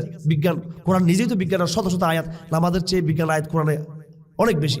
কিন্তু যখন বিজ্ঞানবাদ যখন হবে, এটা যেটা আমাদের সেকুলার বলতে বিজ্ঞানবাদিতা, বিজ্ঞানবাদ, তখন কিন্তু বিজ্ঞানকে আমি ধর্ম বানিয়ে ফেললাম। সুতরাং বাদে যাওয়া যাবে না। তো এই বর্তমান সময়ের ক্রাইসিসটাকে আমি দাবি করলাম এটা শিরিকের, এটা কুফরের, নেফাকের, রিদ্দাতের, সাবকনসাসলি রিদ্দা, এবং যেটা একজন দার্শনিক বলেছেন যে কি এটাকে প্রটেস্ট্যান্ট মুসলিম। তো এই ক্রাইসিসটাকে সলিউশন না সশস্ত্র পন্থায় করা যাবে, না এটা রাজনৈতিক এটা সমাধান। সশস্ত্র করা যাবে এই জন্য, যেহেতু আপনি এখানে কার সাথে লড়াইটা করবেন? নিজের ঘরের সাথে লড়াই করবেন আপনি এখানে। ঘরের ভিতরে আমরা পরিবারের সদস্য সবাই, আমাদের এই ঘরটাকে চতুর্দিক থেকে আমাদের শত্রুরা, ডাকাতরা এটাকে ঘেরাও করেছে আক্রমণ করার জন্য। তখন ঘরের বেশ কিছু লোক, আমাদের মেম্বাররা, পরিবারের, এরা ডাকাতদের সাথে এরা যুক্ত হয়ে গেল। এরা ওদের মতামত প্রচার করতেছে, এখানে বসে বসে হাঙ্গামা লাগাই দিল। এই সময় আমি যখন ঘরের মধ্যে যখন লড়াইটা শুরু করব, মারামারি হাঙ্গামা, যখন ডাকাতদেরকে মোকাবেলা না করে আমি ঘরের ভিতরে এদেরকে সাইজ মারা শুরু করব, তখন কিন্তু এই বিভক্তি, এই বিশৃঙ্খলা তখন ডাকাতদেরকে ঘরে প্রবেশ করার জন্য পথকে উন্মুক্ত করে দেবে। এবং যারা এখানে ডাকাতদের পক্ষ অবলম্বন করছে, তারা কিন্তু একটা তাওয়িল এবং ব্যাখ্যা নিয়ে তারা প্রতারিত হয়ে, তারা সরলতার জায়গা থেকে, এটা এরা তো সিন না, কিন্তু চেতনাটাও এরকম। এরা কিন্তু বেয়াদব না, এরা কিন্তু উগ্রবাদী না, এরা উগ্র সেকুলার না, এরা না জেনে না বুঝে এটা করতেছে। ইহুদিদের ইহুদিদের ভ্রষ্টতা, ইহুদিদের বিচ্যুতি, এটা সচেতন বিচ্যুতি। এই জন্য আল্লাহ পাক এদের মাগদুব আলাইহিম বলছে, এবং এদের মানব সভ্যতার ইতিহাসের চূড়ান্ত সমাধানটা হবে এদের সবাইকে মারা পড়বে, এরা সবাই। পক্ষান্তরে খ্রিস্টানদের বিচ্যুতি, তাদের ভ্রষ্টতা, এটা সচেতন নয়। এটার মধ্যে একটা নিরহত একটা কারণ আছে এখানে, যে কারণে সর্বশেষ আল্লাহ পাক খ্রিস্টানদেরকে হায়দার দিয়ে সবাইকে মুসলমান বানিয়ে দেবেন। সবাইকে ঈসা ইসলাম আসার পর সব মুসলমান হয়ে যাবে একবার, সবাই এই খ্রিস্টানরা। সুতরাং এখানে সচেতন মুনাফিক, সচেতন নাস্তিক, আর অবচৈতনিক নাস্তিক, অবচৈতনিক যে রিদ্দা গ্রহণ করেছে, এবং যারা সমাজের মূলধারা, দুটার সলিউশন কিন্তু কখনো কিন্তু এক না, দুটার সলিউশন ভিন্ন হবে। সেই সলিউশনটা রাজনীতি, এবং যেটা বললাম যে এখানে একবার কথা আসছে, জিএমপির কথা আসছে, ওরা যে পথে চিন্তা করছে, এটা হবে না কেন? যখন আপনি ঘরের লোকদের উপরে শত্রুর অস্ত্র, যখন ঘরের লোকদেরকে ব্যবহার করবেন, তখন আপনি তাদেরকে সময় তো দিলেন না বুঝার জন্য। এটা আমাকে বাংলাদেশের একজন মুক্তিযোদ্ধা, নামি দামি মুক্তিযোদ্ধা, এবং তিনি একটা বড় একটা রাজনৈতিক দলের অনেক প্রভাবশালী লিডার, নেতা ছিলেন তিনি। আমি এই মুহূর্তে নামটা নিচ্ছি না তার। তো উনি কিন্তু সারা জীবন ওই এই জাতীয় মানে এই প্রগতিশীল রাজনীতি করছেন, তিনি ইসলামী দলে আসেন নাই। তিনি এমন আমার সাথে, তার সাথে একটা দাওয়াতি কথাবার্তা হতো। তিনি বলতেছেন, দেখেন শেখ আব্দুর রহমান আমার এখানে আসছিলেন, উনি শব্দ ওনার বাসায় ঢাকাতে। তো আমি বললাম যে আপনি কয়বার আমাকে দাওয়াত দিয়েছেন? এবং একজন বিচারক আমাকে বলছিলেন যে কয়বার তিনি আমাদেরকে দাওয়াত দিয়েছেন। ইখলাসের কারণে স্যাক্রিফাইস ছিল, শাহাদাতের মর্যাদা আল্লাহ পাক অবশ্যই দিবেন, কিন্তু এই যে কর্মকৌশলটা রসুলের সিরাত মতো হয় নাই। রাসূলুল্লাহ সাল্লাল্লাহু আলাইহি ওয়াসাল্লাম না মক্কার মধ্যে তিনি অস্ত্র প্রয়োগ করেছেন, না মদিনার মধ্যে গিয়ে তিনি মুনাফিকদের উপর অস্ত্র প্রয়োগ তিনি করেন নাই। না মক্কার মধ্যে তিনি করছেন এটা, আবার না মদিনার মধ্যে প্রচুর পরিমাণ মুনাফিক। রসুল লড়াই করতেছেন বদরে গিয়ে, উহদে গিয়ে, তবুকে, খন্দকে লড়াই হচ্ছে কাফেরদের সাথে, কিন্তু রসুলের বগলের নিচে আব্দুল্লাহ ইবনে উবাই ইবনে সালুল বসে আছে কিন্তু কাফের, ঠিক কিনা? কিন্তু রসুল এদের ভিতরে কিন্তু অস্ত্র ধারণ করেন নাই। ইন্টারনাল ক্রাইসিসটাকে মোকাবেলা করতে হবে আপনাকে, তার জন্য ভিন্ন কৌশল সিরতের মধ্যে এটা আছে ওইভাবে। এটাকে ইনশাআল্লাহ দাওয়াদার ফাংশন করতে হবে। এই ক্রাইসিসটা যেটা আমাদের সমাজটা আজকে এরকম হয়ে গেছে, এটা সে সচেতনভাবে আসে নাই। তার পিছনে সিলেবাসের প্রেক্ষাপট আছে, তার পিছনে রাজনৈতিক কাঠামো আছে, পুরো একটা দেশের একটা এই পিছনে একটা স্ট্রাকচার আছে, এখানে একটা প্রেক্ষাপট পটভূমি আছে। এবং সবচেয়ে বড় বিপজ্জনক ব্যাপারটা হলো মুসলিম বিশ্বের এই সাবকনসিয়াসলি রিদ্দা, মুসলিম বিশ্বের এই নেফাক সোসাইটি, এই মুনাফিক সোসাইটি, এই যে প্রগতিশীল এই যে এলিট এবং মধ্য এলিট বা মধ্যবিত্ত, যাদের হাতে সব কিছু ফাংশন, যাদের হাতে লিডারশিপ, যাদের হাতে কমপ্লিটলি অ্যাবসলিউটলি তারা গ্লোবাল শক্তির সাথে তারা যুক্ত। কথা বুঝাচ্ছে আমাদের নিশ্চয়ই এগুলো, এরা স্বাধীন না, কোনোভাবে এরা স্বাধীন না। এবং রাষ্ট্রবিজ্ঞানের আপনি পড়াগুলো পড়লে বুঝবেন যে এই মুসলিম রাষ্ট্রগুলো কোনোভাবেই এগুলো লড়াই করে, সংগ্রাম করে, যুদ্ধ করে, এরা নতুন ব্রিটিশ মতবাদের বিরুদ্ধে নতুন মতবাদকে নিয়ে তারা কিন্তু এইভাবে স্বাধীন হয় না, বরং এটা নিছক প্রথম বিশ্বযুদ্ধ, দ্বিতীয় বিশ্বযুদ্ধের কারণে যখন পরাশক্তিরা দুর্বল হয়ে গেল, তারা তাদের আত্মরক্ষার স্বার্থে যখন তারা এই মুসলিম ভূখণ্ড ছেড়ে দিতে হবে, তখন তারা শিক্ষা ব্যবস্থার মাধ্যমে নিজেদের মতো একটা তার প্রজন্ম তৈরি করলো, মধ্যবিত্ত প্রজন্ম তৈরি করে তাদের হাতে পাওয়ার ট্রান্সফার করেছে, তারা ক্ষমতাকে হস্তান্তর করেছে। কোনোভাবে এই জাতি স্বাধীনভাবে আদর্শিক মুক্তি সে লাভ করে নাই, কোনোভাবেই এই মুসলিম বিশ্ব এই দার্শনিক মুক্তি তারা কিন্তু কখনো লাভ করে নাই, এবং নিজে কোনো মূল্যবোধ তারা প্রতিষ্ঠা করে নাই। পাশ্চাত্যের যে হিউম্যানিজম, যে ডেমোক্রেসি এবং এই যে লিবারালিজম, পুরো বিষয়টা সে ওইভাবে সে গ্রহণ করেছে। এটার সাথে সে সামাজিক কারণে ইসলামের সাথে কিছু তাল মিলাচ্ছে, বস এতটুকু। তো এই জায়গাটা যেহেতু আমাদের ঘরের ভিতরে, এবং এই জায়গাটার সাথে গ্লোবাল মূল আইম্মাতুল কুফরের যেহেতু যোগাযোগটা আছে, এখন আপনি লড়াইটা কোথায় করবেন চিন্তা করেন। আমি ঘরে আমার ফ্যামিলি মেম্বার যারা দুর্ভাগ্যবশত এই বাইরের আক্রমণকারীদের সাথে হাত মিলিয়ে ফেলেছে না বুঝে, আমি তাদের সাথে কোনো মতো তাদেরকে বুঝে ঠান্ডা রাখবো। আমি এই সময় চেষ্টা করব ওই সাপের মাথা, এই যে দেশের আমাদের ভিতরে যে সমস্যাগুলো হচ্ছে, আমাদের পরিবারের ফ্যামিলি মেম্বাররা ওদের পক্ষ হয়ে গেছে, এরা তো লেজ, ওদের মাথা বাহিরে আছে। আমার পুরো ইন্টেনশন, আমার পুরো এই ইচ্ছা এবং আমার অ্যাকশন থাকতে হবে ওদেরকে নির্মূল করে দেওয়া। যেদিন আমি ওদেরকে বাহিরে নির্মূল করে দিতে পারবো, ডাকাতদেরকে, এদের সমর্থক যারা না বুঝে ওদের শক্তি দেখে, ওদের লোভের কারণে যারা প্রতারিত হয়েছিল, তারা কিন্তু এদিকে কিন্তু রিভার্ট হয়ে যাবে, তারা কিন্তু এদিকে। এই জন্য আমি জানি না আমার কথাগুলো অনেক কঠিন হয়ে যাচ্ছে কিনা আপনাদের উপরে। পুরো ক্রাইসিসটাকে মিলিয়ে দেখবেন আপনারা। হাসিনা চলে গেছে, ক্রাইসিস কিন্তু যায় নাই। হাসিনা চলে গেছে, ভারত এখন ভারতের মুখস্থ সামনে চলে আসছে এখন, কারণ ঘটনা প্রবাহ এত দ্রুত পরিবর্তন হচ্ছে যে ভারত এখানে সে লুঙ্গি ভরার সময় পায় না, সে ঠাসকে দাঁড়িয়ে এটা ধরা পড়ে গেছে এখানে উলঙ্গ অবস্থায় সে প্রকাশিত হয়ে গেছে। সে আসলে চাইছিল হাসিনাকে স্মার্টলি একটা দিনে আসার জন্য, অনেক ভারতের একটা আগে প্ল্যান ছিল এরকম, কিন্তু এত দ্রুত আল্লাহর গজব চলে আসছে এখানে যে আসলে প্রমাণিত হয়ে গেল যে ভারত একটা দুষ্ট, এবং এরাই কিন্তু এই সমস্ত অরাজকতার পিছনে। এখন ভারত বাধ্য হয়ে কিন্তু সামনে চলে আসছে কিন্তু এইভাবে। এটা আল্লাহ পাক ফাঁস করে দিয়েছে ভারতকে এইভাবে। এখন লড়াই করেন আপনি ভারতের সাথে, এবার করেন আপনি এবার। এখন তার ভারতের বিরুদ্ধে আমাদের ক্ষমতা যারা তারা ভয় পাচ্ছে, এবং বিএনপিও স্বপ্ন দেখতেছে ওদেরকে তেল মালিশ করে ক্ষমতায় আসবে।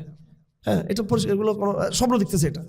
আর আমাদের জমাত বন্ধুরা কিন্তু আবার ঠিক আছে বললো, আবার ওইদিকে যারা আছেন ওনারাও আবার আমেরিকার সাথে আবার দেখি ওনারাও কিন্তু আবার কোনো গিয়ে হাজিরা দেন, এটা আমরা জানি আবার। ঠিক আছে, এটা আমি সব ডিসকাশন এগুলো এখানে আমি সবাই আগে যাদের নাম নিয়েছে এদেরকে নিয়ে বাংলাদেশ বিনিময় করতে হবে। আপনি আবার বিএনপিকে ঠেলে দেবেন একদিকে, জামাতকে ঠেলে দেবেন একদিকে, নিজে আবার কি করবেন আপনি? আবার সবাইকে নিয়ে ভারতের সাথে লড়াই করতে হবে আমাদেরকে। আমি আপত্তির সমালোচনা করতেছি এগুলো। আওয়ামী লীগকে বাদ দিয়ে বাকিদের মধ্যে যতটুকু সম্ভব একটা সহি জায়গায় আমাদের আসার চেষ্টা করতে হবে। আপনি ভুল করলে সেটা ভুল বলা যাবে না, সেটা ক্ষমতার জন্য পাগল হয়ে গেছে কেন? এই জন্য বলছি সমাধানটা এটা রাজনৈতিক সমাধান না। তো পুরো ক্রাইসিসটাকে আপনার এটা আন্তর্জাতিক ভাবে এটাকে মিলিয়ে দেখতে হবে আপনাকে। এটা প্রত্যেকটি ইলেকশনকে আপনি খেয়াল করুন। 2018 সালের ইলেকশনে চাইনা ডাইরেক্ট ইনভলভ ছিল বাংলাদেশের সাথে সরাসরি। আর্মির অফিসাররা গিয়ে বলতেছে তখন নির্বাচন 3-4 দিন বাকি আছে নিরাপত্তার জন্য, তো আমি তখন ভাব দেখলাম যে একবার আওয়ামী লীগ বিরোধী ভাব এদের মধ্যে। আমি বললাম তো ভাই কী হবে ইলেকশন, সেনাবাহিনী অফিসার নাম ভুলে গেছে, বলতো ঐশ্বরিক গজে বেশি সব ধ্বংস করে দিবে এদেরকে, এই আওয়ামী লীগের বিরুদ্ধে বলতেছে। তো আমি বললাম সেনাবাহিনী ঠিক আছে, তাহলে এবার মনে হয় হাসিনা পতন হয়ে যাবে। ও মা, দেখি যে নির্বাচনের 48 ঘন্টায় সেনাবাহিনী টোটালি গায়েব। পুলিশ হুন্ডা নিয়ে এখন মহড়া দিচ্ছে, পুলিশের বাংলাদেশ, সেনাবাহিনী কই? ওনারা ফোন দিলাম যে আপনি এখানে আওয়ামী লীগের লোক ডিস্টার্ব করে, আপনি আসেন, আমাদের এটা জায়গাটা আবার বুট সেন্টার ছিল মাদ্রাসা। এটা কমপ্লিট ওই সময়, এগুলো তো রাজনীতিবিদরা বলার কথাগুলো, চাইরা বিপুল পরিমাণ অর্থায়ন করে কমপ্লিট সেনাবাহিনীকে ম্যানেজ করে যে এটা বলে ফেললাম কথাটা, হয়েছে ওই সময় ঘটনাগুলো এইভাবে, হ্যাঁ ম্যানেজ হয়ে গেছে। এটা হচ্ছে এইগুলো। আজকে সেনাবাহিনীর মধ্য শ্রেণীর কিছু অফিসাররা যখন রিভোল্ট করলো, তখন সেনাবাহিনীর এলিটরা মানতে বাধ্য হয়েছিল। এই এলিটটা কিন্তু হাসিনাকে টিকে রাখছিল এবং এরা এখন টিকে রাখতো, আরো মানুষ মারতো, কিন্তু যারা জুনিয়র ওদের কারণে পারে নাই। জুনিয়রদের মাধ্যমেই এই দেশ রক্ষা হবে, কিন্তু সবসময় কৃষক জুনিয়র, শ্রমিক জুনিয়র, আপনার স্টুডেন্ট আপনার জুনিয়র, এরাই নাগরিক, এরাই বাংলাদেশ। এই সবসময় যারা এলিট যারা আছে এরা সবসময়, এবং কোরআন শরীফে সেটা আছে, এক নূর আলাইহিস সালাম থেকে আবু জাহেল পর্যন্ত সবসময় এলিটরা হচ্ছে 12টা সিস্টেমের। এই জন্য র্যাঙ্ক যখন বড় দেখবেন, আমি একটু এদেরকে ভয় করি। আবার র্যাঙ্ক না থাকলেও একবার শনি গেলেও কিছু করতে পারবে না, মাঝামাঝি টাইপের এগুলোর একটু দাওয়া দিতে হবে বেশি, কিন্তু এরা কিন্তু ঠিক মতো সিদ্ধান্ত নিয়ে নেবে। এবং এই 5 আগস্টের বিপ্লবটা সফল হওয়ার মূল কারিগর ছিল কিন্তু সেনাবাহিনীর এই মধ্য লেভেলের জুনিয়র ভাইয়েরা, সৈনিকরা এবং অফিসার। আলহামদুলিল্লাহ, আল্লাহ তাদেরকে বরকত দান করুন, আল্লাহ তাদের নিরাপদ রাখুন এবং তাদেরকেই বাংলাদেশের শক্তিশালী করুন আল্লাহ পাক তাদেরকে। আমরা তাদের সাথে আছি, আমরা সেনাবাহিনীর সাথে থাকবো, আমরা ইনশাআল্লাহ এদের সাথে, যারা নেককার সেনাবাহিনী তাদের সাথে, যারা বিএনপি ইমানদার হলে আমরা তাদের সাথে থাকবো। জামাত শিবির যদি নিজেদেরকে মুসলমানদের আপন্ন হতে হবে, অন্যদিকে যাওয়া যাবে না, তাহলে আমরা একসাথে করবো। বিগত 17 বছর লড়াই করছি আমরা আওয়ামী লীগের সাথে, এখন তো লড়াই আরো বড় শক্তির সামনে চলে আসছে। তাহলে দেখেন এখানে এই যে পট পরিবর্তনগুলো বাংলাদেশেই তো হচ্ছে। এগুলো এক হাসিনার 16 বছরের টিকে থাকার যদি মূল খুঁটিগুলো দেখি, এই খুঁটিগুলো হচ্ছে বিদেশি শক্তি। হ্যাঁ, আমাদের, এবং দেখেন পরবর্তী যেটা হচ্ছে, এই হাসিনা যাওয়ার পরে যারা আসলো, আপনি আসছেন ক্ষমতায়, তো যিনি আসছেন উনি মন্দের ভালো হিসেবে আমরা চুপচাপ আছি আর কি, যেহেতু মন্দের ভালো, কয়টার সাথে লড়াই করবো, মাত্র লড়াই করে ক্ষান্ত হয়েছে, এখন এটার সাথে লড়াই করবো নাকি? তো উনি কি আমাদের মাল নাকি? উনি কি আমাদের নাকি? ওনারা অর্ধেকের মতো তারা দেখেন এনজিও করা থেকে কিভাবে তারা যুক্ত হয়েছে। রাষ্ট্র চালাচ্ছে এখন ডিপ, প্রথম আলো ডিপ স্টেট, এই দেশের ডেইলি স্টেট ডিপ স্টেট। প্রথম আলো ডেইলি স্টেট যেভাবে রাষ্ট্রকে ইয়ে করতেছে, সেখানে ইসলামপন্থীদের কতটুকু ভূমিকা, হয়তো জামাত বা হেফাজত কিছু উপদেষ্টা, তাদের কিছু হয়তো লুকটুক হয়তো তারা প্রশাসনে দিচ্ছে, কিন্তু রাষ্ট্রীয় পলিসির জায়গার মধ্যে জামাতের হেফাজতের কোনো ইয়ে নেই এখানে। রাষ্ট্রীয় পলিসিটার বেশিরভাগ কিন্তু বিদেশি চক্র, তাদের তাবেদার যারা গোষ্ঠী সাংস্কৃতিক এনজিও, এদেরকে নিয়ে কিন্তু নির্মাণ করতেছে। যার পরিষ্কার প্রমাণ হলো সংবিধানের যে প্রস্তাবটা দিয়েছে সেটা। আগে ছিল শাহবাগী ইন্ডিয়ান সংবিধান, এখন মেড ইন আমেরিকান টাইপের সংবিধানটা আনার চেষ্টা করা হচ্ছে। এটা এখন আপনারা এখন ভয় পাবেন যে হুজুর এখন তো সব দিকে যুদ্ধ লাগা দিচ্ছে এখন ভারত আমেরিকা সবার সাথে। আমার কথা হলো, আমরা আনস্মার্ট কোনো প্রস্তাব দিচ্ছি না, এবং আমাদের কথার মধ্যে কিন্তু একটা বাস্তবতা আছে। আমি খুব বেশি তাত্ত্বিক আলাপ করি না, আমি কিন্তু বাস্তববাদী মানুষ। কারণ আমি যেহেতু এই রাজনীতি না করলেও রাজনীতির সাথে আমি যুক্ত নানানভাবে। হেফাজত মানে এটা আসলে রাজনৈতিক একটা সংগঠন, এটা অরাজনৈতিক রাজনৈতিক সংগঠন। এটা রাষ্ট্রীয় বিভিন্ন ইস্যু কথা বলতে হয় এখানে। আর আমার ব্যক্তিগত পারিবারিক কারণেও আমাকে রাজনৈতিক মতামত দিতে হচ্ছে আমাকে, এটা আমাদের পারিবারিক ইয়েটা শুরু থেকে একদম। তো এই যে চরিত্রটা, এটা এই সংকটের, এই চরিত্রটা শুধু আমাদের দেশীয় একেবারে আভ্যন্তরীণ চরিত্র না, এটা এগুলোর পিছনে বিদেশিরা পরিপূর্ণ কি আছে এখানে, যুক্ত আছে এখানে।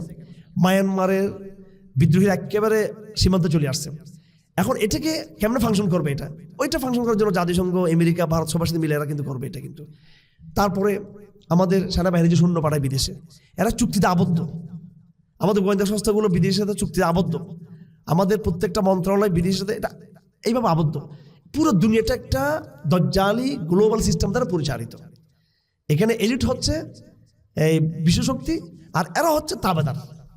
এটা হচ্ছে একবারে মূল বিষয়টা, এবং এটা সমাজ বাস্তবতা। আল্লাহ পাক সুবহানাহু ওয়া তাআলা কোরআনে কারীমের যতগুলো কাহিনী নবীদের বলেছেন, আমি কিন্তু একবারে আবেগ থেকে কথা বলতেছি তা না, এবং একবার ধারাবাহিক ঠান্ডা মাথায় কথা বলতেছি আমি কথাগুলো।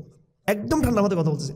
এবং আমি এখানে ছন্দপতন হচ্ছে না, আশা করি আমার এখানে আমি অন্তত আমি জানি আমি যে কীভাবে কথাগুলো বলতেছি, আমি খুব সচেতন আছি এই বিষয়ে।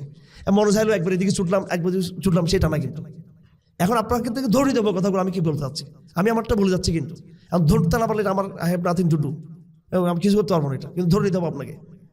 এবং এটা কিন্তু একবার জীবনের একটা বিরাট পরিশ্রম, 30 বছর 35 বছরটা একাডেমিক পরিশ্রম, শারীরিক পরিশ্রম, মায়ের খাবার পরিশ্রম, আবার কিছু এদেরকে মায়ের দেওয়ার পরিশ্রম, ঠিক আছে, লড়াই করছি এখানে, সবটা মিলিয়ে অনেক কষ্ট মষ্ট করে আমরা আসি অডিয়েন্সের সামনে। অডিয়েন্সের সামনে আসি আমরা লাইব্রেরি থেকে আসি, অডিয়েন্সের সামনে আসি আমরা মায়ের খেয়ে আসি, এখানে অডিয়েন্সের সামনে আসি একটা অভিজ্ঞতা থেকে আসি। মানে জ্ঞান, তথ্য এবং স্যাক্রিফাইস, বাস্তবতা সবটা নিয়ে কিন্তু আমরা আপনাদের সামনে এখানে আসি। সুতরাং এখানে সুতাত্ত্বিক আলাপ করে চলে গেলাম তা না, সমাধানটাও কিন্তু এখানে থাকতে হবে। তো আমার দাবিটা হচ্ছে এটা যে এই আগের জামানা বলি, হাসিনার বলি, বর্তমান বলি, পরিবর্তনগুলোর স্বরূপটা দেখেন। এই পরিবর্তনগুলো এগুলো রাষ্ট্রীয় মূল জায়গা থেকে, স্বকীয়তার জায়গা থেকে আসতেছে না। আমাদের স্বকীয় কোনো সিলেবাস নেই, স্বকীয় কোনো পলিসি নেই, স্বকীয় সিদ্ধান্ত নেওয়ার কোনো ভিত্তি আমাদের নাই আমাদের। সুতরাং এই সমাজকে ঠিক করার জন্য আপনাকে অবশ্যই গ্লোবাল বিষয়ে আপনাকে কি করতে হবে, মাথাটা দিতে হবে আপনাকে। আমার ভাইয়েরা হিম্মত করে আল্লাহর অবস্থা আপনারা আন্তর্জাতিক এই শত্রুগুলো চিহ্নিত করুন। আপনার লড়াই বাংলাদেশের ভিতরে না, শুধু আপনার লড়াই পরোক্ষ শত্রু যারা মূল প্রণোদনা দিচ্ছে, এখানে মূল ব্যবস্থাকে যারা টিকিয়ে রাখছে এবং যারা প্রকল্প তাদেরটা বাস্তবায়ন করে যাচ্ছে, এবং এলিট সমাজকে তারা বহু আগেই সাবকনসিয়াসলি তারা প্রস্তুত করে ফেলেছে। এরকম একদিকে আমাদের ভাইদেরকে বুঝাতে হবে, আমাদের মিলিটারিকে আমরা বুঝাবো, আমাদের সুশীল সমাজকে আমরা বুঝাবো, আমাদের পলিটিক্যাল লিডারশিপদেরকে আমরা বুঝাবো। এই 3-4টা শ্রেণীতে আমরা কাজ করব এবং এদের দ্বারা প্রভাবিত শিক্ষিত তরুণ প্রজন্মকে আমরা বুঝাবো, ডায়লগ করব, আপোষ করব, কথা বলবো, বারবার আমরা এখানে আওয়াজটা তুলব হকের। পাশাপাশি যে শক্তির উপর ভিত্তি করে আমার ভাই আমাকে ভুল বুঝতেছে, যে শক্তির উপর ভিত্তি করে ঘরের মানুষ ঘরের সম্পদের মূল্যায়ন করতেছে না, যে বিদেশি শক্তির উপর ভিত্তি করে, যে বিদেশি কাঠার উপর ভিত্তি করে আল্লাহর দেওয়া, ঘরের দেওয়া, আল্লাহর দেওয়া সংবিধান আল্লাহর বন্দারে মানতে চাচ্ছে না, ইসলামী দলগুলোই কোরআনকে সংবিধানে আওয়াজ তুলতেছে আজকে হীনমন্যতার কারণে। এটা একটা মানসিক রোগ আজকে আমাদের মধ্যে পেয়ে বসেছে, এটাকে বলে ইনফ্যারিটি কমপ্লেক্স। আজকে আমাদের মধ্যে এসেছে এই হীনমন্যতা, এটা বিদেশি শক্তির কারণে। আমার ভাইয়েরা আল্লাহর কাছে হিম্মত করে এই বিদেশি শক্তির, বিদেশি আধিপত্যবাদের বিরুদ্ধে আমাদের ভাই লড়াই করতেছে। খোরাসানে লড়াই করে বিজয়ী হয়েছে, তারা শামে লড়াই করে বিজয়ী হয়েছে 2বার, একবার হামাসের মাধ্যমে, আরেকবার একদম শামের দামেস্কে যে ভাইয়েরা লড়াই করলো তারা বিজয়ী হয়েছে। এই আন্তর্জাতিক গ্লোবাল সিস্টেমের বিরুদ্ধে আমাদের ভাইয়েরা যতই দূর, এটা গরিব এলাকা হোক, প্রান্তিক এলাকা হোক, আফ্রিকা তারা বিজয়ী হয়েছে। আমাদের ভাইয়েরা ইয়েমেনে এই গ্লোবাল ব্যবস্থাকে চ্যালেঞ্জ করে বিশাল ভূখণ্ডে তারা সেখানে স্বাধীন অবস্থা তৈরি করেছে। আমাদের ভাইয়েরা লিবিয়াতে তাদের একটা অবস্থা তৈরি করেছে। আমার ভাইয়েরা আমরা কি বাংলাদেশে আধিপত্যবাদের বিরুদ্ধে আমরা কি আমাদের একটা শক্তিশালী অবস্থানের ঘোষণাকে আমরা দিতে পারবো না? আমরা এরা যত দুর্বল হবে, এরা যত দুর্বল হবে, ওরা যত দুর্বল হবে, প্রথম বিশ্বযুদ্ধ, দ্বিতীয় বিশ্বযুদ্ধের কারণে ব্রিটিশের কোমর ভেঙে গেছে, হাত ভেঙে গেছে, ওরা আপোষ করে রাষ্ট্রকে তারা বুঝিয়ে দিয়ে গেল, পাওয়ার ট্রান্সফার করলো, একটা ভঙ্গুর অবস্থা দিয়ে গেছে। তারা তাদের আদর্শ চাপিয়ে দিয়েছে, কিন্তু দিয়ে গেছে, তারা ফিজিক্যালি তো বিদায় নিয়েছে অন্তত। এরকম তিক্ত দ্রুপ এখন আর প্রথম বিশ্বযুদ্ধ, দ্বিতীয় বিশ্বযুদ্ধ এদের মধ্যে কিন্তু হবে না। চীন আমেরিকার কোমর ভেঙে দিবে না, আমেরিকা চীনের কোমর ভাঙবে না। আপনি দেখবেন এদের মধ্যে এমন কোনো প্রথম বিশ্বযুদ্ধ, দ্বিতীয় বিশ্বযুদ্ধের মতো এমন কিছু হয়ে এরা ধ্বংস হবে না। ওদের সাথে লড়াইটা মুসলমানদেরকে লড়তে হবে, এদের কোমর আমাদেরকে ভাঙতে হবে, এদের কোমর। আপনি বলবেন তাহলে আমি কি এখানে মানে যুদ্ধের শান্তির কথা না বলে, এর কথা না বলে আমি এখানে উগ্র কথা বলার জন্য আসছি? যারা আমাদেরকে সুদভিত্তিক শোষণ চাপিয়ে দিয়েছে আমাদের উপরে, যারা পরোক্ষ আমাদের উপরে তাদের সাম্রাজ্যবাদ বাস্তবায়ন করতেছে, যারা আমাদের কাছ থেকে আমাদের বাইতুল মুকাদ্দাস ছিনিয়ে রেখেছে, আমরা এদের কোমর কি তেল মারি সোজা রাখতাম নাকি কোমর ভেঙে দিতাম আমরা? তো বাইতুল মুকাদ্দাস কি শুধু ইসরায়েল দখল করেই আছে? বাইতুল মুকাদ্দাসকে ইসরায়েল হাতে কারণ উঠিয়ে দিল ব্রিটিশ দুর্বল হলো এখন। এরপরে আমেরিকা এখন এটার মূল প্রোটেক্টর, এবং এরা তার তত্ত্বাবধায়ক সরকার। লড়াই তো মূলত তাদের সাথে লড়াইটা। ওসামা বিন লাদেনের থিম তো এই জায়গায় ছিল যে ওরা বাইতুল মুকাদ্দাসকে ইহুদিরা নেয় নাই, এটা নিয়েছে মূলত আমেরিকার সাপোর্ট এটা হচ্ছে। এইভাবে আসেন তারা বাঙালি মুসলমানদের উপরে তাদের আঞ্চলিক ম্যানেজার নিয়োগ করছে। তারা ভারতকে তারা বানাইছে বাংলাদেশের পলিসি নির্ধারণ করেছে, তাদের আঞ্চলিক তাদের এই প্রতিনিধি রিপ্রেজেন্টেটিভ ভারত, তাদের আঞ্চলিক দূত ভারত। ভারতের চশমা দিয়ে, ভারতের আইনে দিয়ে, ভারতের লাইন্স দিয়ে ইউরোপ আমেরিকা আমাদেরকে দেখতেছে। আমাদেরকে ভারত বলতেছে এরা জঙ্গি, আমেরিকা বলছে এরা জঙ্গি। এখন আমি যতটুকু জানি এদের সিদ্ধান্ত হলো বিএনপি, আওয়ামী লীগ, সরকার, ডক্টর ইউনূস সাহেবের রাজনৈতিক বিষয়গুলো আমেরিকা দেখবে, কিন্তু জঙ্গিবাদের বিষয়ে ইত্যাদি, ইসলাম ধর্ম ইত্যাদি বিষয়টা নিয়ে ভারত যা বলবে ওই অবজারভেশনের ভিত্তিতেই আমেরিকা সিদ্ধান্ত নেবে। এরকম একটা বিষয় আমাদের ইয়েতে আসতেছে, নলেজ আসতেছে এরকম, বা আমাদের অ্যানালাইসিসে ধরা পড়তেছে এরকম। তাহলে হিন্দুত্ববাদকে তারা আমাদের উপর চাপিয়ে দিচ্ছে, যে হিন্দুত্ববাদীরা সব দিক থেকে আমাদের অধিকার লঙ্ঘন করতেছে। সুতরাং এমন এক শক্তির সাথে লড়াইয়ে নামার প্রস্তুতি নেওয়া, এমন এক শক্তির বিরুদ্ধে সচেতন হওয়া, এটা আমাদের নিজেদের অস্তিত্বের স্বার্থে, নিজেদের নতুন রিমেকিংয়ের স্বার্থে, নিজেদের নতুন রিফর্মের স্বার্থে, ইসলামের পার্সপেক্টিভ থেকেও এবং দেশের পার্সপেক্টিভ থেকেও এই বিদেশি শক্তিগুলোর বিরুদ্ধে একটা অবস্থান যাওয়া এটা আমাদের জন্য জরুরি। এবং সে তোয়াইফ মনসুরা, গ্লোবাল কাতালে সে তোয়াইফ মনসুরা, এরাই কিন্তু পরবর্তী যুদ্ধের ব্যালেন্স, এটা আমাকে বুঝতে হবে সেটা, এরাই ব্যালেন্স, এরাই কিন্তু ভারসাম্য নিয়ে আসবে, কূটনীতির ভারসাম্য। আজ হোক কাল হোক, ইউরোপের রেনেসাঁ যখন শুরু হয়েছিল 300 বছর ধরে, 400 বছর ধরে, কেউ কল্পনা করে নাই ইউরোপের রেনেসাঁর এই বিশৃঙ্খলার ভিতর থেকে নতুন বিশ্বের একটা সুশৃঙ্খল একটা এরকম গণতন্ত্র, সমাজতন্ত্র, ধর্মনিরপেক্ষবাদ, সেকুলারিজম, এভাবে জাতীয়তাবাদ, তারপর আপনার হিউম্যানিজম দিয়ে লিবারালিজম দিয়ে একটা ব্যবস্থা দাঁড় করাবে, নতুন একটা ব্যবস্থা তৈরি হবে। এটা ইউরোপের রেনেসাঁর লোকরা কল্পনা করে না, কিন্তু সেটা হয়েছে। একটা বিশৃঙ্খলার ভিতর থেকে কিন্তু হয়। এবার একটা বিশৃঙ্খলা হোক না হোক, এবার কথা হোক, বিদ্রোহ হোক, সমালোচনা হোক, লড়াই চলুক, তারপরে তো এই বিশৃঙ্খলার বিদ্যুৎ থেকে তারপর ইসলাম বিজয়ী হবে। এবং যারা এস্টাবলিশমেন্ট, আন্তর্জাতিক এই যে ভুয়া পুঁজিবাদী যে ফেরাউনিজম, আন্তর্জাতিক গ্লোবাল সিস্টেম, এরা পরাজিত হবে। এবার রেনেসাঁ তাদের এগেনস্টে। আগের রেনেসাঁটা ছিল ইউরোপের, এটা সামন্তবাদের বিরুদ্ধে, এটা ছিল রাজতন্ত্রের বিরুদ্ধে, এটা ছিল ধর্মীয় অথরিটিজমের বিরুদ্ধে, পোপবাদের বিরুদ্ধে। এবার যে লড়াইটা হবে, যে নতুন যেই কারণে ইউরোপ তাদের বিরুদ্ধে লড়াই করেছে, ওই চরিত্রগুলো তাদের মধ্যে পাওয়া যাচ্ছে। সুতরাং এই গ্লোবাল শক্তিকে দুর্বল করা ছাড়া কোনোদিন বাংলাদেশের ইসলাম চর্চা নিরাপদ নয়। তাহলে আমাদের কর্মসূচি স্পষ্ট আপনাদের কাছে। যাই হোক, এগুলো আমাদেরকে বুঝতে হবে। আমি অনেক রাজনৈতিক ভাষায়, ইতিহাসের ভাষায় কথাগুলো বললাম। আসুন এবার নুসুসের ভাষায় আমরা একটু বলি, নুসুসের ভাষায় বলি। আমি বললাম যে এটা মুসলিম সমাজ দেখতে, কিন্তু এটা সাবকনসিয়াসলি একটা রিদ্দাওয়ালা সমাজ। কোরআন যেটাকে মুনাফিক সমাজ বলেছে। আল্লাহ রসুল বলেন, আবগাযুন নাস ইলাল্লাহি সালাসা, মুলহিদুন ফিল হারাম, ওয়া মুবতাগিন ফিল ইসলাম সুন্নাতুল জাহিলিয়া, ওয়া মুত্তালিবু দামি ইমরি মুসলিমিন বিহাক্কি নাফসি। 3 প্রকার ব্যক্তি আল্লাহর কাছে সবচেয়ে অভিশপ্ত। তার মধ্যে আল্লাহ রসুল বলেন, এক প্রকার ব্যক্তি হলো মুবতাগিন ফিল ইসলামি সুন্নাতুল জাহিলিয়া, ইসলামের মধ্যে এসে যারা জাহিলিয়া যারা লালন করবে। তাহলে ইসলামে আসার পরও জাহিলিয়া হতে পারে কিনা? ইসলামে আসার পরও কুফরের মানুষ যুক্ত হতে পারে কিনা? পারে। এবার আসেন আরেকটা হাদিস, হারস, উনি বলতেছেন, আল্লাহ রসুল বলেন, আনা আমুরকুম বিখামসিন, আমি তোমাদেরকে 5 কাজের আদেশ দিই, বিসসামঈ ওয়াত তাআতি ওয়াল হিজরাতি ওয়াল জিহাদ ওয়াল জামাআ।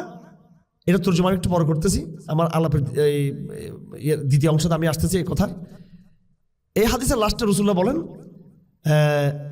ওয়ামান ইদ্দা বিদআ ওয়াল জাহিলিয়া ফাইন্নাহু মিন জুসা জাহান্নাম। রাসূল এই 5 কাজের কথা বলে, জমাবদ্ধ হওয়ার কথা বলে বলছেন, মান ফারাকাল জামা কাদরা শিবরিন ফাকাদ খালা আরফাল ইসলামিন অনুকি। জমাবদ্ধ থেকে যে বিচ্ছিন্ন হবে সে জাহেলি, সে ইসলাম থেকে বিচ্যুত হলো।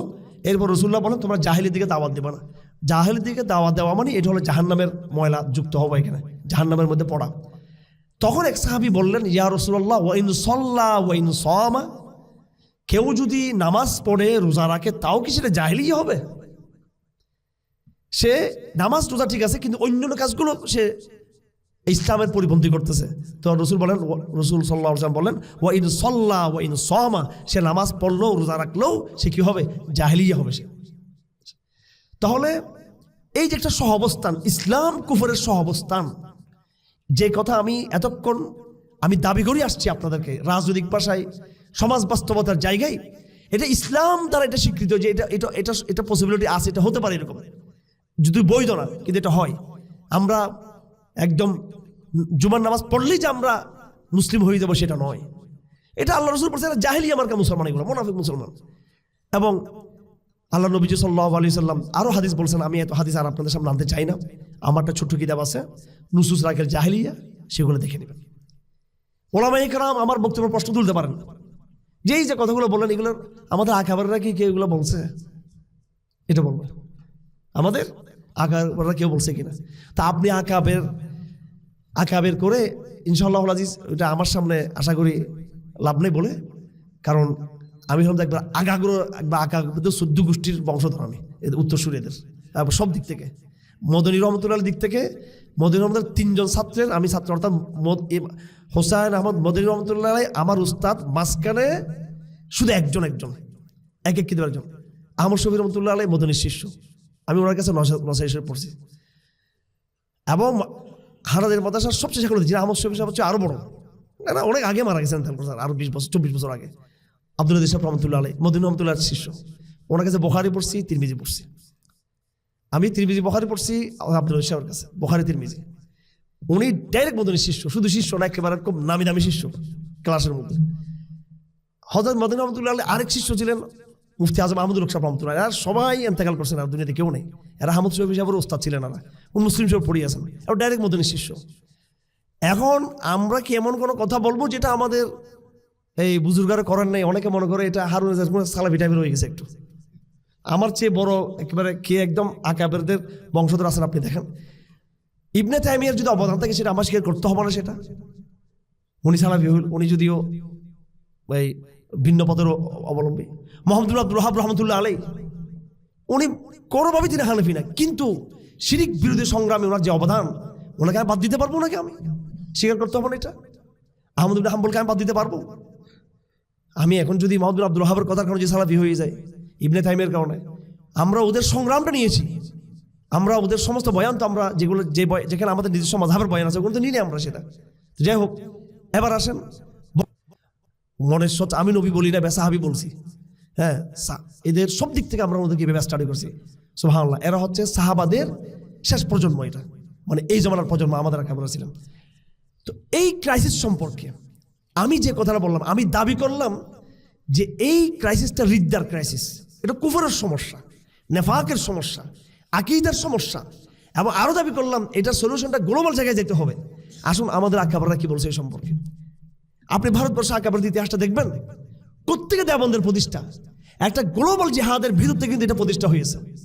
শহীদ আহমদ শহীদ যে জিহাদের ডাক দিয়েছিলেন, ব্রিটিশের বিরুদ্ধে যে সংগ্রাম করেছিলেন, এই ব্রিটিশের সংগ্রাম যখন নাকি এটা ব্যর্থ হলো, মার খালো, শহীদ হলো, এই পতাকা বারবার যখন পড়ে যাচ্ছিল, তখন আবারও এই আপনার খাজা আমদাদুল্লাহ মুহাজির মক্কি রহমতুল্লাহ আলাইহি আমিরুল মুমিনিন ঘোষণা করে রশিদ গুঙ্গুহি, কাসেম নানতবি, হাফেজ জামিন শহীদ মিলে জমাবদ্ধ করে তারা আবার ময়দানে জিহাদ করে, তার নাম ছিল। জিহাদের ব্যর্থতার পরে তখন তারা একটা ব্যর্থতার ভিতরে কৌশলগত কারণে দেওবন্দ প্রতিষ্ঠা হয়েছে। সুতরাং যেই গ্লোবাল সংগ্রামের কথা আমি আপনার ডাক দিচ্ছি আপনাদেরকে, এইটা আমাদের আকাবেরদেরই সে রেখে যাওয়া আমানত, যেটাকে আবার জাগ্রত করা উচিত। সেই সময় ব্রিটিশ পরাশক্তি ছিল, এখন জাতিসংঘে আমেরিকার নেতৃত্বে যারা আছে। এবং আসেন কুফর তাকফির বিষয়টাকে, সমাজকে মূল্যায়ন করার বিষয়টাকে আমি দাবি করলাম এটা সাবকনসিয়াসলি, এটা তো কুফর। একজন দার্শনিকের ভাষায় বললাম এটা প্রটেস্ট্যান্ট সমস্যা, এটা নেফাকের সমস্যা, এটা কুফরের সমস্যা, অজান্তে এটা হয়ে যাচ্ছে আমাদের সমাজে। এটা তো এটাকে আকাবেররা বলছে। আমি ইনশাআল্লাহ বই লিখতেছি, বই সামনে আসবে, এটা দেখবেন আপনারা। আপনি মুফতি শফি রহমতুল্লাহ আলাইহি, হি ইজ অথরিটি অফ ফাতওয়া, দেওবন্দের মুখপাত্র, পাকিস্তানের মুফতি আজম আল্লামা তৌফিক উসমানী সাহেবের বাবা কি লিখেছেন তার বইয়ের মধ্যে, আকীদার বইয়ের মধ্যে কি লিখছেন, এগুলো আমি আনতেছি কথাগুলো, ইনশাআল্লাহ বই বের হবে। পরিষ্কার লিখছেন যে এই সমাজের মধ্যে মানুষ এমনভাবে কুফরিতে লিপ্ত, মানুষ এই কুফরকে কুফর মনে করতেছেন, ওলামায়ে কেরাম এবং সাধারণ মানুষ এটাকে কুফর মনে করতেছেন, এটাকে স্বাভাবিক মনে করতেছেন। আবুল হাসান নদভী রহমতুল্লাহ আলাইহি তো আরো জোরদার ভাষায় লিখছেন রিদ্দাতুন ওয়ালা আবা বকরিল্লাহ, যে পুরো রিদ্দা, এখানে কোনো আবু বকর নেই। মনজুর নোমান রহমতুল্লাহ আলাইহি ওনার বই লিখছেন তিনি, যে আগে মূর্তি ছিল পাথরের, এখন মূর্তি হয়েছে বিভিন্ন মতবাদ, দেশ, ক্ষমতা, এগুলো হয়েছে এখন এই জমানার মূর্তি, শিরিক। উনি বলছেন এই জমানার ক্রাইসিস হচ্ছে শিরিক, হচ্ছে এই জমানার ক্রাইসিস। এইভাবে আকাবেরদের বয়ানে যান, সত্যিকার ওনাদের এটা বুঝুন। হ্যাঁ, ওনাদের লড়াইটা অ্যাপ্রোচ এবং অ্যাকশনটা ডাইরেক্ট সরকারকে ইয়ে করা নাই, সামাজিক কাজ করছেন বিদায়। এবং সমাজকে তারা এই যেভাবে ধরেন জিম বা অনেকে ডাইরেক্ট কাফের বল, ওনারা এইভাবে বলতেন না। এই না বলার কারণে অনেকে মনে করতেছে ওনারা হয়তো আকিদের মেহনত করেন নাই, এদেরকে কাফের মনে করেন নাই, হয়তো ওনারা সামাজিক কাজ করছেন। আসলে মূলত এই সমাজটাকে ওনারা কুফরি সমাজ মনে করেই হায়াতুল মুসলিমিন কিতাবটা লেখছেন আশরাফ আলী থানভী রহমাতুল্লাহ আলাইহি, যে এগুলার ইসলাম এদিকে ফিরাইতে হবে। তালিবুল ইসলাম কেন লেখছেন? তালিবুল ইসলাম মুফতি কাবায়দুল্লাহ সাহেব।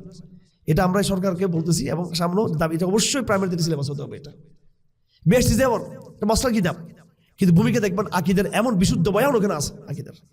আমাদের কিছু ভাইয়েরা কোথায় তাবিজের কথা ওইটা বের করে পরে আমার বলতে হুজুর তো তাবিজের প্রচার করতেছে। আর তাবিজটা থানভী সাহেব বলে নেই এটা তাবিজ, এটা ফতেপুরের কিতাব, এটা আগে থেকে ছিল, ওটা তেমন সংস্কার করছেন, কিছু বিষয় রয়ে গেছে ওখানে মৌলিকভাবে জিনিসটা ঠিক আছে।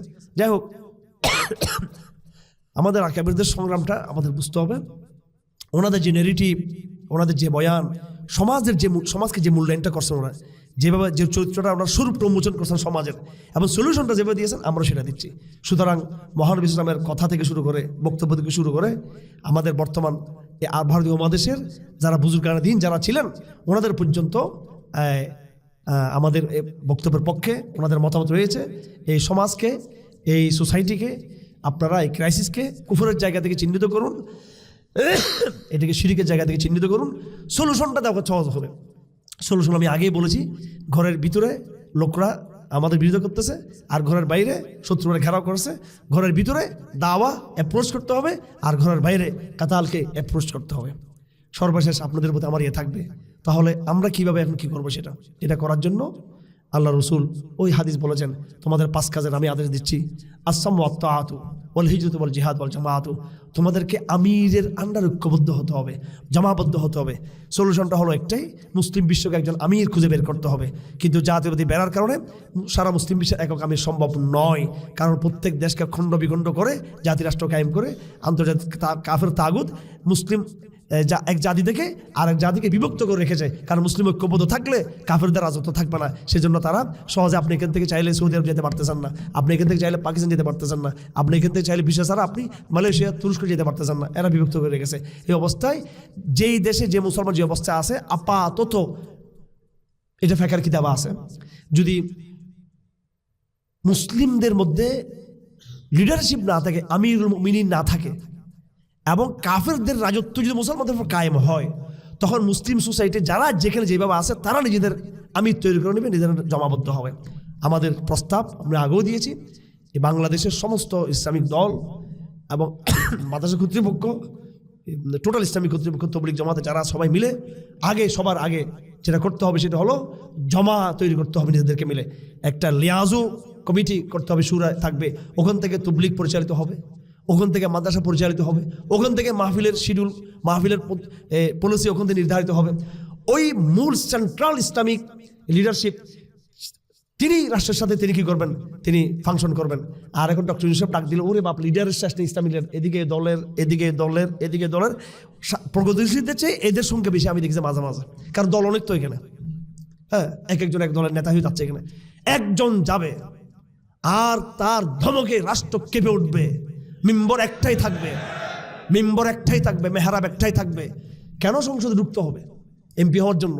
আরো 300 জনের কাউর মধ্যে আপনারটা কে শুনবে? হ্যাঁ, আপনি নারীদের কথা বলবেন, 50টা মেয়ে দাঁড়িয়ে আপনার প্রতিবাদ করবে সেখানে গিয়ে, ঠিক আছে? এমন এক মিম্বর চাই যে মিম্বর মসজিদে নববীর আদলে সে মিম্বর হবে। সে মিম্বর থেকে জুমার দিন একটা ডাক দিবে, রাষ্ট্র থরথর করে কাঁপবে। সেই মিম্বর বলবে সিলেবাস পরিশুদ্ধ হবে, কারণ ইমাম তো এক মুসলমানদের, সবাই তো ঐক্যবদ্ধ মুসলমানদের সাথে।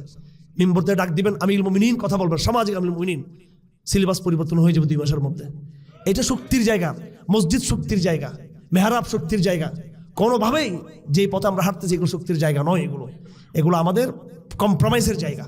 কম্প্রোমাইজ দিয়ে ইসলাম আসবে না। আপনি যতই কৌশল বলেন, ভাই আমি বুঝি এগুলো কৌশল, আমি কৌশল বুঝি এগুলো। আপনারা বলেন যে হারুন সাহেব একটু আবেগিক কৌশল বুঝে না।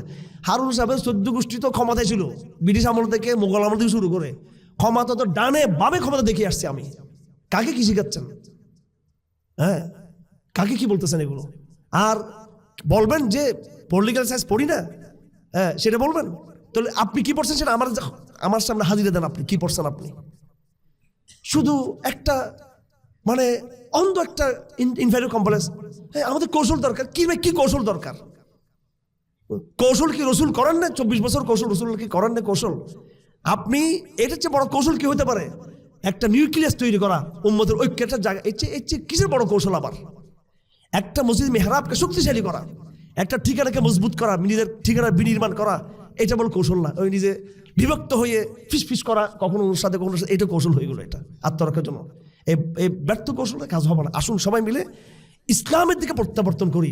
ইসলাম যেভাবে আজ থেকে 1400 বছর আগে ইসলাম দুনিয়াতে বিজয় হয়েছে, আল্লাহর কসম খেয়ে বলতেছি, আবার আল্লাহর কসম খেয়ে বলতেছি, তৃতীয়বার আবার কসম খেয়ে বলতেছি, এই জমানো 1000 বছর পরও 1500 বছর আগের রসুলের রেখে যাওয়া পথ ছাড়া অন্য কোনো কৌশল স্ট্র্যাটেজি ইসলাম বিজয় হবে না। এটা শেষ কথা। এটা শেষ কথা। আমি বলতেছি না যে আমার এই কথা নিয়ে আপনার মারামারি লাগাই দেন, কিন্তু কথাগুলো শুনুন, কথাগুলো বুঝুন। আমাদের এটা তাত্ত্বিক বক্তব্য। আমরা অ্যাপ্রোচ কখনো আপনাদের সাথে আমরা খারাপ ব্যবহার করবো না। আমরা যারা আছেন, আপনারা আমাদের ভাই, আপনাদের অনেক মুরব্বী আছেন, অবশ্যই মিশে থাকবে। একদিনে কাঠামো ভাঙা যাবে না, একদিনে জমা হবে না, কিন্তু আলাপটা তুলুন, আলাপটা হাজির করুন, জমার আলাপটা হাজির করুন, এমআরআর কথাটা বলুন, হিজরতের কথাটা বলুন, জিহাদের কথাটা বলুন, দাওয়া, বিশেষ করে দাওয়া শব্দকে প্রমোট করুন। কথায় কথায় রাজনীতি বক্তব্য, দাওয়া এই শব্দ কেন প্রমোট করা হচ্ছে না, এগুলোকে বলুন। গ্লোবাল এই সন্ত্রাস, গ্লোবাল যে বিশ্বরাস্তার যে গুন্ডামি, যারা বাইতুল মুকাদ্দাসকে পদদলিত করতেছে, তার বিরুদ্ধে যে গ্লোবাল জিহাদ হচ্ছে, এই আলাপ কেন আজকে আমাদের ওনাদের নেতৃবৃন্দের মুখে হাজির নাই? কেন ওনাদের মুখে? কিসের আলামত এগুলো? এইভাবে আমরা মুসলিম মুখে আর কতদিন এইভাবে আমরা দুঃখে দিব এবং বা নিজেরা আত্মপ্রবঞ্চনার শিকার থাকবো আমরা? শুধু আলাপ হাজির হোক। একদিনে আমি কাঠামো ভাঙতে বলতেছি না, ইনশাল্লাহ পরস্পর মিললে তো একটা কাজ হবে। এবং আপনাদেরকেও আমরা অনুরোধ করব, আপনি আপনার চিন্তার বিশুদ্ধতার কারণে, আপনি আপনার মতের ভিন্নতার কারণে অন্যদেরকে আল্লাহর রাস্তায় আপনারা কিন্তু অ্যাটাক করবেন না। আপনারা এখানে কিন্তু সেটা কিন্তু হচ্ছে। কিন্তু আবার যাদের চিন্তার মধ্যে বিশুদ্ধতা আছে, তারা কথায় কথায় এই উস্কানিমূলক পোস্ট দেওয়া এবং এটা নিয়ে ঝগড়া, তর্ক, বিতর্ক করা, সেটা করবেন না।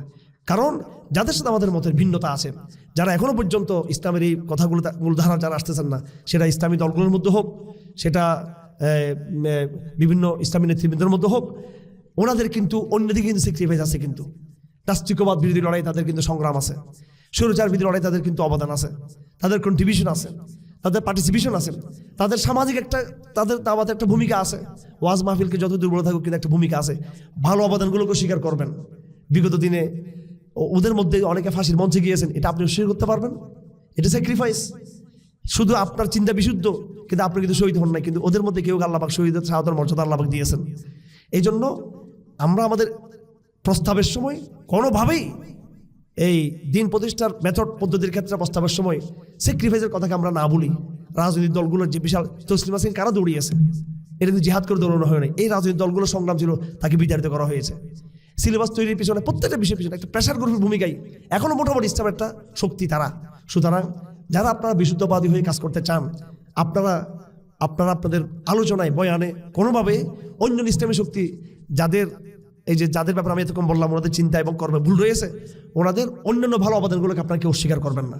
না হলে এটাও কিন্তু একটা ফিতনা হয়ে যাবে। কিন্তু এই বিশুদ্ধবাদীদের যে এতক্ষণ কথা বললাম, এটা আবার আরেকটা আলাদা ফিতনা হয়ে গেল। কারণ হক কথা, হক বক্তব্য, হক নেগেটিভ, এটা কিন্তু আবার সব জায়গায় কিন্তু আবার একবার খাওয়াইতে জোরে জোরে। এটা হযরত মুআয ইবনে জাবাল রাদিয়াল্লাহু তাআলা আনহু, ইনি নামাজ পড়তে গেলেন, নামাজের মধ্যে লম্বা সুরে শুরু করছে উনি এশার নামাজে। রাখাল্লা সব রাগ করে বেরিয়ে গেল নামাজে। রাসূল বলছেন, মুআয বিন জাবাল কি এটা খারাপ কাজ করছেন? এটা কোরআন এশক। উনি কোরআনটা শুরু করলেন। রাসূল বলছেন, ফাত্তানুন ফাত্তানুন ফাত্তানুন, ফাত্তান শব্দ বলছেন। আপনার বিশুদ্ধতা নিয়ে আপনি আবার ফাত্তান হয়ে যাবেন না। সবর ধরুন, ধৈর্য ধরুন, পরস্পর আলাপ করি। যারা গ্রন্থের সাথে আছেন, যারা বেদাত হাসানাতে লিপ্ত আছেন, তারাও আল্লাহর ওয়াস্তে খারিজি মানহাজি টাক না দিয়ে আপনারা একটু বোঝার চেষ্টা করুন, কথাগুলো আলোচনা করুন আমরা সবাই মিলে। আল্লাহ পাক সুবহানাহু ওয়া তাআলা আমাদের তৌফিক দান করুন।